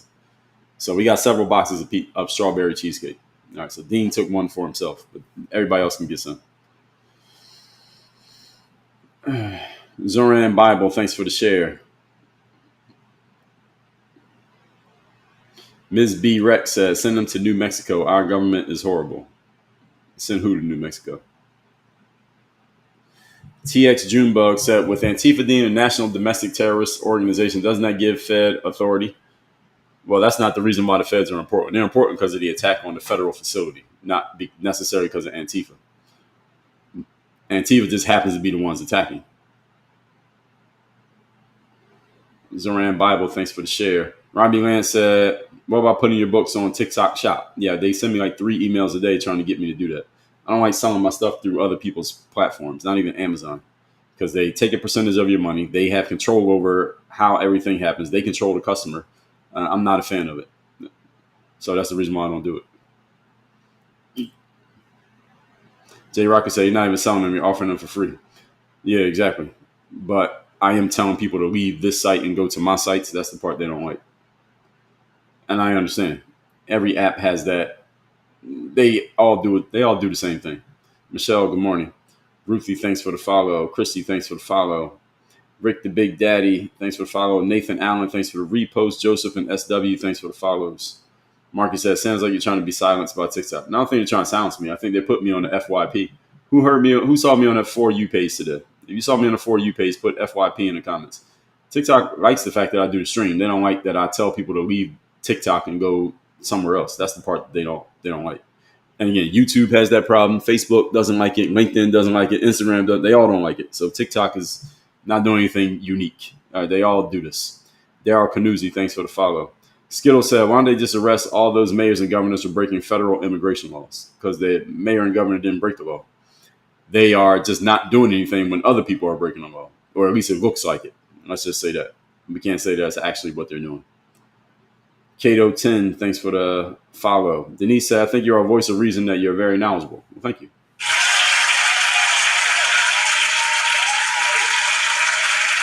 E-Man Big Wig said, if mayors cannot police their own cities, why not welcome outside help? Because the outside help is a Republican and the mayor is a Democrat. That's why. Now, does that help the citizens? Not at all, E-Man, but that's the reason why. So, see, once you put FYP. So, TikTok likes me enough, they keep putting me on the FYP. But they don't want me sending y'all off they don't want me sending y'all off TikTok. So, I understand TikTok. I understand the game. I respect the game. Ashley said, Obama didn't do anything good for us. Well, this is why I keep saying, you don't want the government to do anything for you, good or bad. So I don't know if Obama did anything good for us. Maybe he did, maybe he didn't, but I wasn't looking at Obama to look for him to do anything good. Or Trump, or Biden, or Bush, or that's all we've had this century rather. Darren Beach said, your tie clips are always fresh. Do you have a collection? Well, thank you. Yes. And yes, I do have a collection.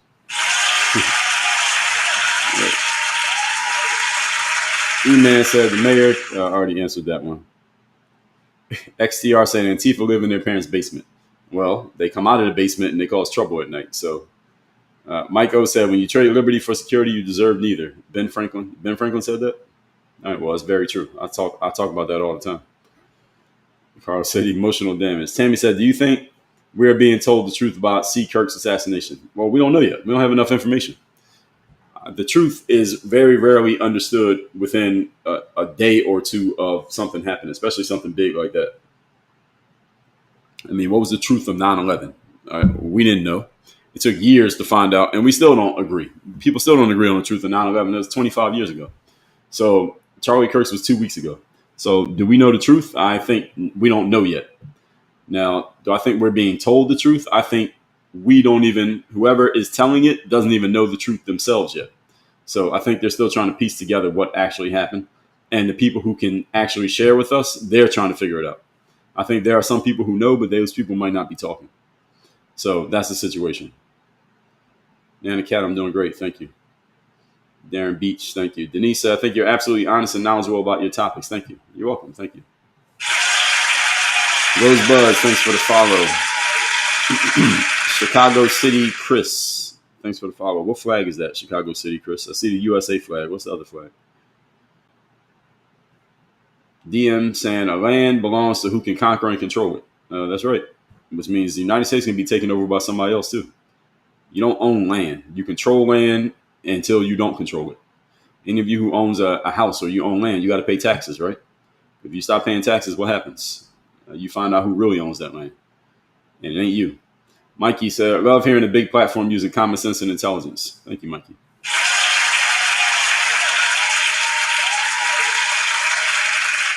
Kaisa E says, she said it because you use a soundboard when someone says Trump with the soundboard. I don't know what that means. Pamela Pritchett, I see the laughing emojis. What are you laughing at? Carl said a refrigerator full of strawberry cheesecake is hilarious. Maybe Dean has a bunch of kids, and kids will eat strawberry cheesecake. I don't even like strawberry cheesecake. I don't even like cheesecake, actually. But y'all like the sound, so we'll keep using it. Night Owl said, very informative and interesting live. Thank you.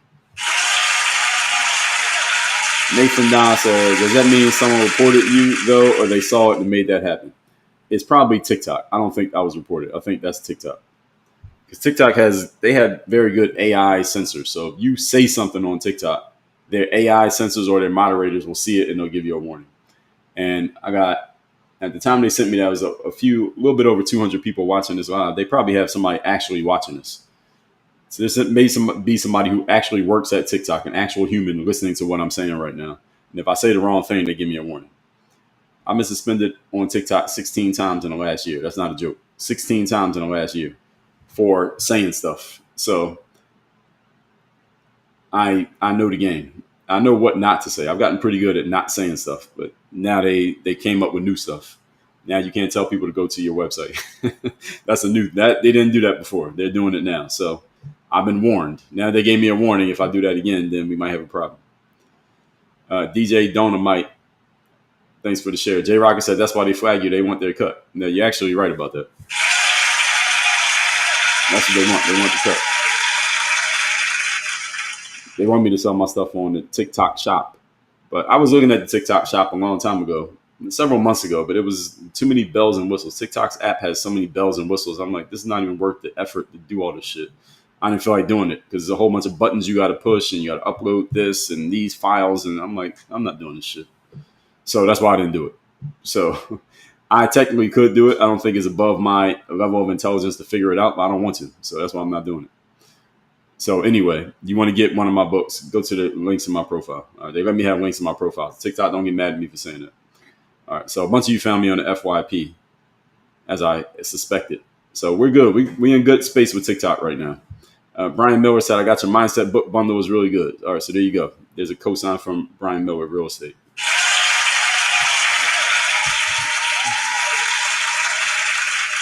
Trina Burr said, what city are you referring to? Today's topic is about Portland, Oregon.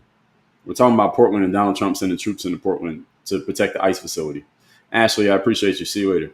Trina Burr said, you got to go to just send the text to the number that I have in my bio, Trina. I can't give you the website because TikTok might suspend me. They already gave me a warning today, so I got to be careful. Paula Tuck said, your live feed has become part of my morning routine. Thank you for keeping it real. You're welcome.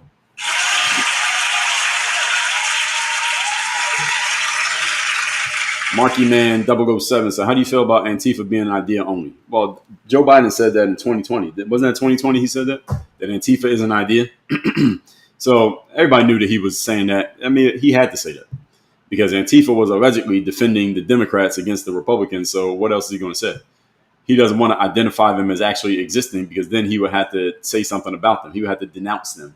Same way he tried to get Trump to denounce the Proud Boys, which he kind of sort of did. So he had to do what he had to do. Kuya said, I was hoping for a hate crime bill from Obama. I understand. I'm not a fan of hate crime bills. I think crime is crime. If you do crime, you do crime. You did crime because you hate somebody. You did crime because you love them. It's still crime. I don't like they're putting levels on it by putting hate on it. Hate is legal. So how are you gonna make crime, which is already a crime, is already illegal to do crime? That's what makes it crime. So now you're putting hate on top of it, but hate is legal. So how are you gonna take a legal thing and attach it to something that's illegal, and that makes it worse? That doesn't make any sense to me. So I don't like the concept of hate crime. I understand a lot of people buy into it, but I don't agree with the concept. Miss B Rex, thank you for the share. Furu Guru said Native Americans weren't even peaceful amongst themselves. They were not victims. Well, not being peaceful amongst yourself doesn't mean something bad can't happen to you from an outside group. So Furu, that's not true. And they were victims. They were victims of getting beat by a stronger group. They were victims of that. Now, that doesn't mean that they're perpetually need to be looked at in a sad way, but they got beaten. This is all that happened. They just got beat. And they got their land taken from them. And the AFF. And again, it can happen to America. So Americans, listen, another country can come here and take America from us. I don't think it's going to happen, but it could happen.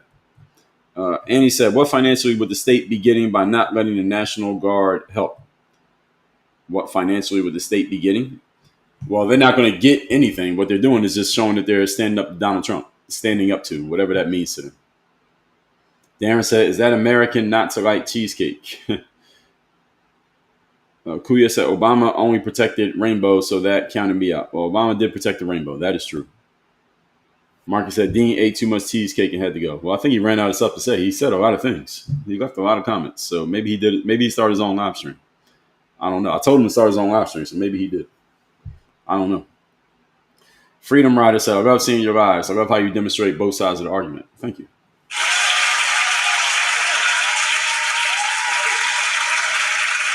Jay Rocker said, it will become interesting when TikTok becomes when the U.S. buys it. Well, I hope that goes through. Who's supposed to be buying TikTok? I forgot who the group is that's supposed to be buying TikTok. But whoever it is, I hope it's an entrepreneur that lets me tell you to go buy my stuff, go get my books. Let me see if I can find it. I did hear, I think I heard it on Megyn Kelly. They were talking about the details of it, but I wasn't paying that much attention. Angie Roxanne, Roxanne, thank you for the share. We got about 15 more minutes here, folks. The Indicator. The first time I watched you, I thought you were a lawyer. Yeah, a lot of people think that when they hear me on here. I am not a lawyer. I just play one on TikTok. So as of September 30th, the U.S. operations are being sold to a consortium of American and international investors in a deal brokered by the Trump administration. So we're trying to see who's going to buy it. So Trump signed an executive order on September 25th, 5 days ago, approving the sale, valuing TikTok's U.S. business at $14 billion, well below earlier estimates of $30 to $60 billion. So TikTok's worth $14 billion, according to Donald Trump. Now, it ensures that the U.S. will control the app's algorithm, the data infrastructure, and the operations, while ByteDance, that's the company that owns TikTok now, they're going to retain a minority stake, less than 20%, and they're going to license the technology. So they're still going to make money. ByteDance is still going to be eating pretty good. Now, it's expected to close by December, pending final approval by China. So U.S. investors will own 80% of the new entity. It will run on American servers, and Oracle is going to handle security and cloud services. And the key buyers in their roles. So the Oracle, Larry Ellison, they are going to hold about 20 to 25%. They're going to be a lead stakeholder. They're going to oversee basically the algorithm. They're going to control pretty much everything. And that's Larry Ellison. This company named Silver Lake, which is a private equity company. They're going to own 10 to 15%. They're led by a guy named Egon Durbin.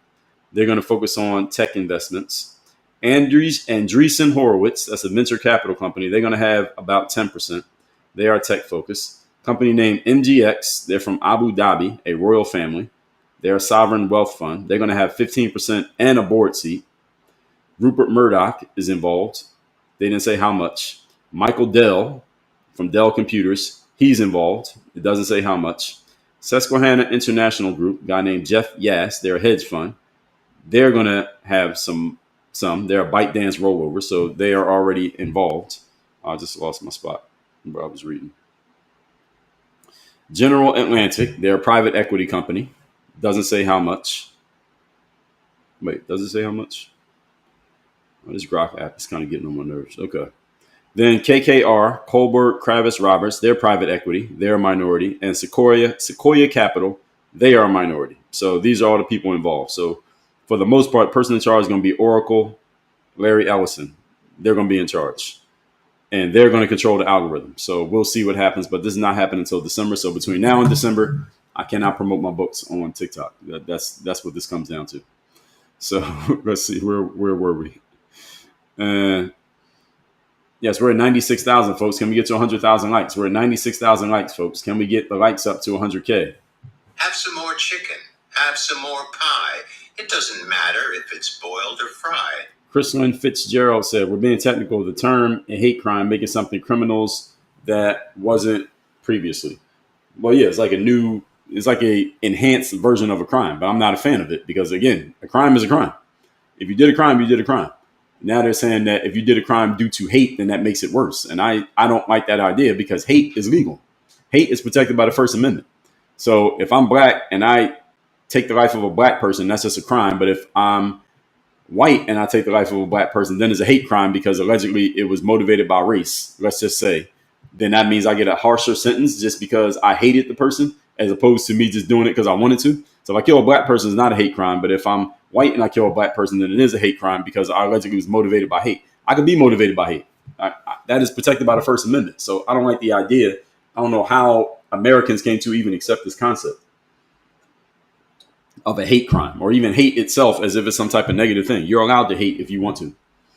You don't have to accept anything, and you can hate anything and everything that you want to hate, and you can say it out loud if you want to. So I don't like the idea. So a bunch of you said Oracle. Yeah, so they're going to be the lead investor, but they're going to have about 25%. That'll be the most, and then all these other folks. KB said, did Trump arrest the mayor of Newark, New Jersey? Well, Trump can't arrest anybody. So I would guess, I don't even know what you're talking about, KB, but I would 99% confidence say no, Trump didn't arrest anybody. He's not a cop, so he can't arrest anybody. J Rocker said MAGA talk. Is Larry Ellison MAGA? Quill Riz said Dems think Trump is buying it and will leave.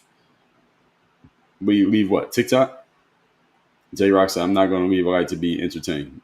It ain't happening until December, and I don't think anybody's even going to notice the change. I don't think so. RC Jedi said, Cynthia, you're awesome. Thank you, RC Jedi. Brian said, it's scary how the government can just take over a company. Well, I understand the issues with that. I understand the issues that the current administration and the previous administration, by the way, just to be clear, it was Joe Biden that signed the law that led to this situation with TikTok. A lot of y'all don't know that. It was Joe Biden who signed the law that said TikTok has to not be owned by an outside company. An outside government. It must be owned by an American-owned business. That was Joe Biden, by the way, in case any of you didn't know that. Not Donald Trump. Trump is just the one who's finishing it because he's the president right now. So Ryan says, scary how the government can just take over a company. Well, they could, technically. I don't think that's exactly what's happening here. I get what you're saying, though. Maria Lopez, I love your content. Thank you, Maria. Thank you for the gifts you sent earlier. I saw that. I Seek Love says, is that Chuck Schumer saying have some more chicken? I don't know who this is. I don't know who this guy is. It's just a meme sound that came up on there. Let's see. Nana said, I think it's Gene Wilder, isn't it? I don't know who this is. I have no idea who that voice is.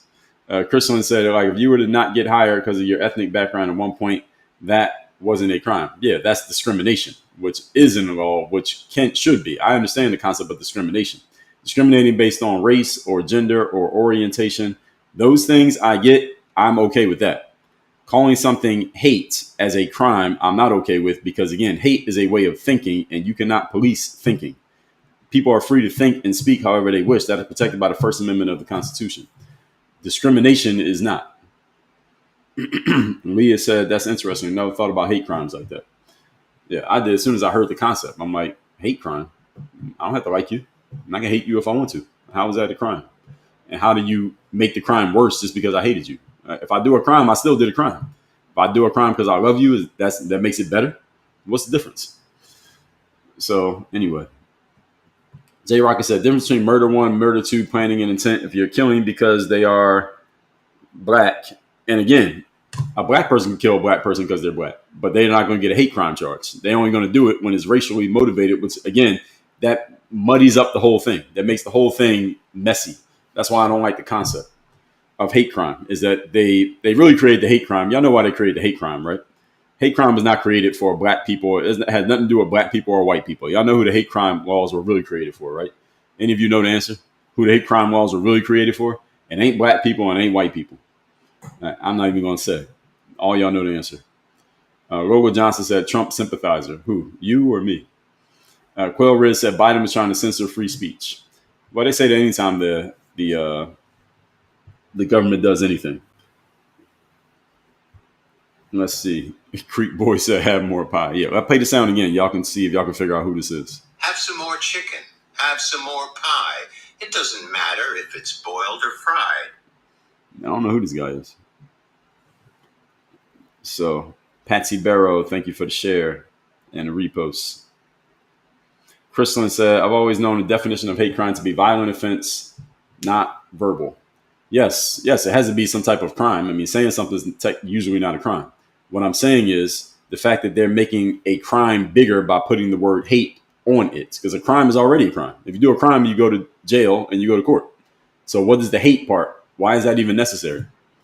You did a crime. Okay, now you got to go to court. Now you did a crime because of hate. Now the charge is going to be bigger because you allegedly did it because you were motivated by hate. So whether it was for the gay people or Jewish people, again, why are they making it worse? It's still a crime.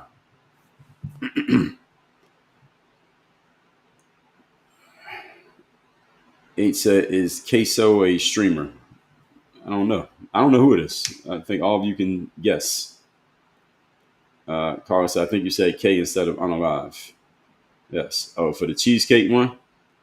Oh, so the cheesecake, they said, so this person here named H said, this is a person named Queso who's a streamer. Strawberry cheesecake. I'm not saying you did a straw man. I'm playing the sound because this person H here said that sound is by somebody named Queso. Oh, yes, actually, that is. That one is true because it says it right here on there. It says Caseoh. Yes. So this person named Queso is a streamer, and they're the ones who did the strawberry cheesecake. So shout out to Queso, whoever that is. I don't know who Queso is, but yes, that is the person for strawberry cheesecake. It has their name right there in the title. So that is correct. So H, you were right.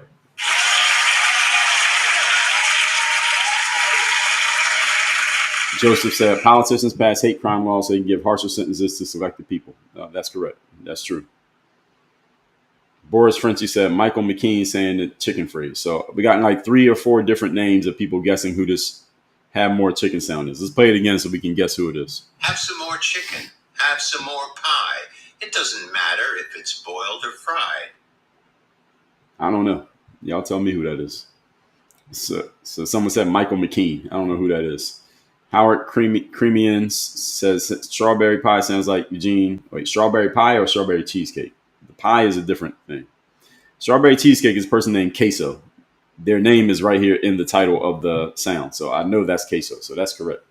Now, this white man saying have some more chicken. I don't know who that is. Nana Cat said, Weird Al said, have some more chicken, have some more pie. I know who Weird Al is. That's not Weird Al. I know who Weird Al is. Night Owl said, the voice that says have some more chicken belongs to Chuck McGill from the AM. Okay, so everybody keeps saying different people. Now, Courtney says, the guy who says the cheesecake is Mike McKean. I think you mean have some more chicken, have some more pie, Courtney. Is Michael McKean playing a character named Chuck McGill? So a couple of you said Michael McKean is playing a character named Chuck McGill. That's this sound. Have some more chicken. Have some more pie. It doesn't matter if it's boiled or fried. So Michael McKean playing a character named Chuck McGill. Let's see if we can find out who this is. Michael McKean. Chuck McGill. Let's see if we can get to the bottom of who this is. Michael McKean playing Chuck McGill. Breaking Bad Wiki. I don't know how we ever find this out. How we ever find it, though. I don't know how I would ever know. Let's see.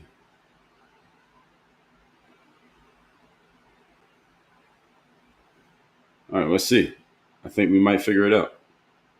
So I just looked it up on YouTube. Have some more chicken, have some more pie. And I typed in Chuck McGill. And let's see. Here we go. Have some more chicken. Have some more pie. It doesn't matter if it's boiled or fried. Have some more chicken. Have some more pie. It doesn't matter if it's boiled or fried. Have some more chicken. Have some more pie. It doesn't matter if it's boiled or fried. That is Charles McGill. So y'all are right. That is Chuck McGill played by Mike McKean. So now we know who that is. So now we have solved that. So a gaming streamer, Queso is strawberry cheesecake. That's this guy. Strawberry cheesecake. All right, so now we have solved these riddles. So it's Chuck McGill. So a bunch of you are saying Chuck McGill. Dr. Mudd said it as well. User 403 said it as well. Oh, that's in Better Call Saul. I remember Better Call Saul. That was funny. That show, actually, Better Call Saul wasn't that funny. But Saul was funny in Breaking Bad, and then they did a spinoff. The spinoff wasn't that funny. But the show Breaking Bad was actually great. Boris Frenchy said Mike McKean was on Laverne and Shirley. That kind of predates me. I remember the show, but I never watched it. Yeah, so that is Chuck McGill. That's correct. Queso does strawberry cheesecake. Yeah, somebody pointed out the Queso strawberry cheesecake. That is right. Yeah, Carlos said you play a lawyer and a detective. I wouldn't give myself that much credit. Not detective credit. Google is not, I don't know, that makes me a detective. Nathan said, now you have to pay royalties. No, I think this is in an app. This is in a meme app. So I guess they already paid the royalties. Jay Rocker said, what did he actually mean by it? I have no idea what he meant. I use this just sometimes when people use logical fallacies that I don't have a direct sound for. So I'll use that one or I'll use this one. You're not that guy, pal. Trust me. You're not that guy.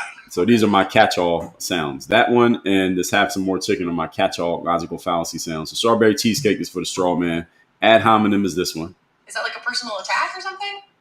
The any type of appeal to emotion is this one. Emotional, damn it. loaded question is this one. Someone using appeal to ridicule is this one. I like your funny words, Magic Man. And then if someone makes just a good point, then I'll give them this one.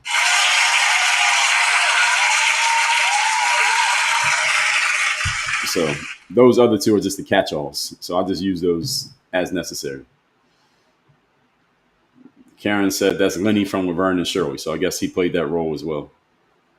Because I can said I love cheesecake. I don't like mushy foods. I don't even like mashed potatoes. Nana Cat said part of a rendition of Weird Al Yankovic song, parody song, Eat It. Nana, I know that song. That's not from this. That's not from that. I remember that song. And Michael Jackson didn't like that song. I remember when Weird Al Yankovic did that Eat It song, he made a play on Beat It. And according to Weird Al, Michael Jackson was really unhappy with that parody of his music. So Marky Man said, thank God we're hearing out these facts that we can believe. Yes, now we're finding some facts that we all can agree on. 100,000 likes here, folks. I appreciate that. Creek Boy says Stephen He does the emotional damage. So let's see if we can figure that out. This is Asian guy. You're right about that. Let's see if we can find out. Stephen He, emotional damage. Stephen He, emotional damage. Let's see.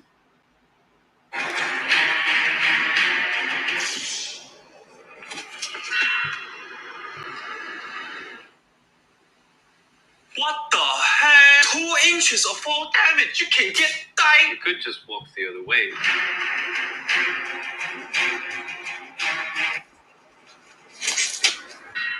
This is a long clip. Poison. They look the same. I think you have to block that. Is that you? Yeah, let me stop playing this before I get another warning. All right, here it is. I found it. Emotional damage. You want some therapy? Emotional damage. You want some therapy? Yes, so I'm guessing that's him. Stephen He. I don't know who Stephen He is, but yes, that's Stephen He. So we're figuring this stuff out. We're learning new things here today. So Stephen He, Queso, and Chuck McGill. All right, so now we figured out who these people are in these sounds. Yeah, so now we figured that out, everybody. So we're solving problems over here. We're solving problems in the world. Why are we worried about Donald Trump and Portland and Antifa when we can solve much more important problems like Stephen He, Chuck McGill, and Queso? We're right up at 10 o'clock, ladies and gentlemen. I do these live streams Monday through Friday, 8 a.m. Eastern. So if you like this one, come back tomorrow. If you hated this, come back tomorrow. If you're not sure, come back tomorrow. We're going to figure out who these other people are. Actually, I got all of the rest of them are not actual humans. Well, one of them is a woman. I don't know if that's a real, that personal attack one. Then the other one's just a meme. I remember that one was a meme, just some random dude in the store. They were arguing, I guess. So everybody, I will see you all tomorrow morning, 8 a.m. Eastern. You can get these books, but I can't tell you where to get the books. You got to text me at my number, the number in my profile. Text the number 3 or text the number 5 or text the word mirror. You can get these books. Hopefully I don't get suspended on TikTok. They already gave me a warning, so I got to be chill out before I get myself in trouble. I'll figure out another way around this. Everybody, I will see you all tomorrow morning, 8 a.m. Eastern. Again, text me at my number 305-384-6894. Thanks to everybody who is coming in who is new. Thanks to the new followers. Thanks to the regulars, moderators who are in here consistently supporting, keeping everything in order. Everybody who got the logical fallacy, shout out to y'all. Mitzi Galvez on Instagram. Good morning over there. I will see you all tomorrow morning, 8 a.m. Eastern. We're out of here. Work on your game.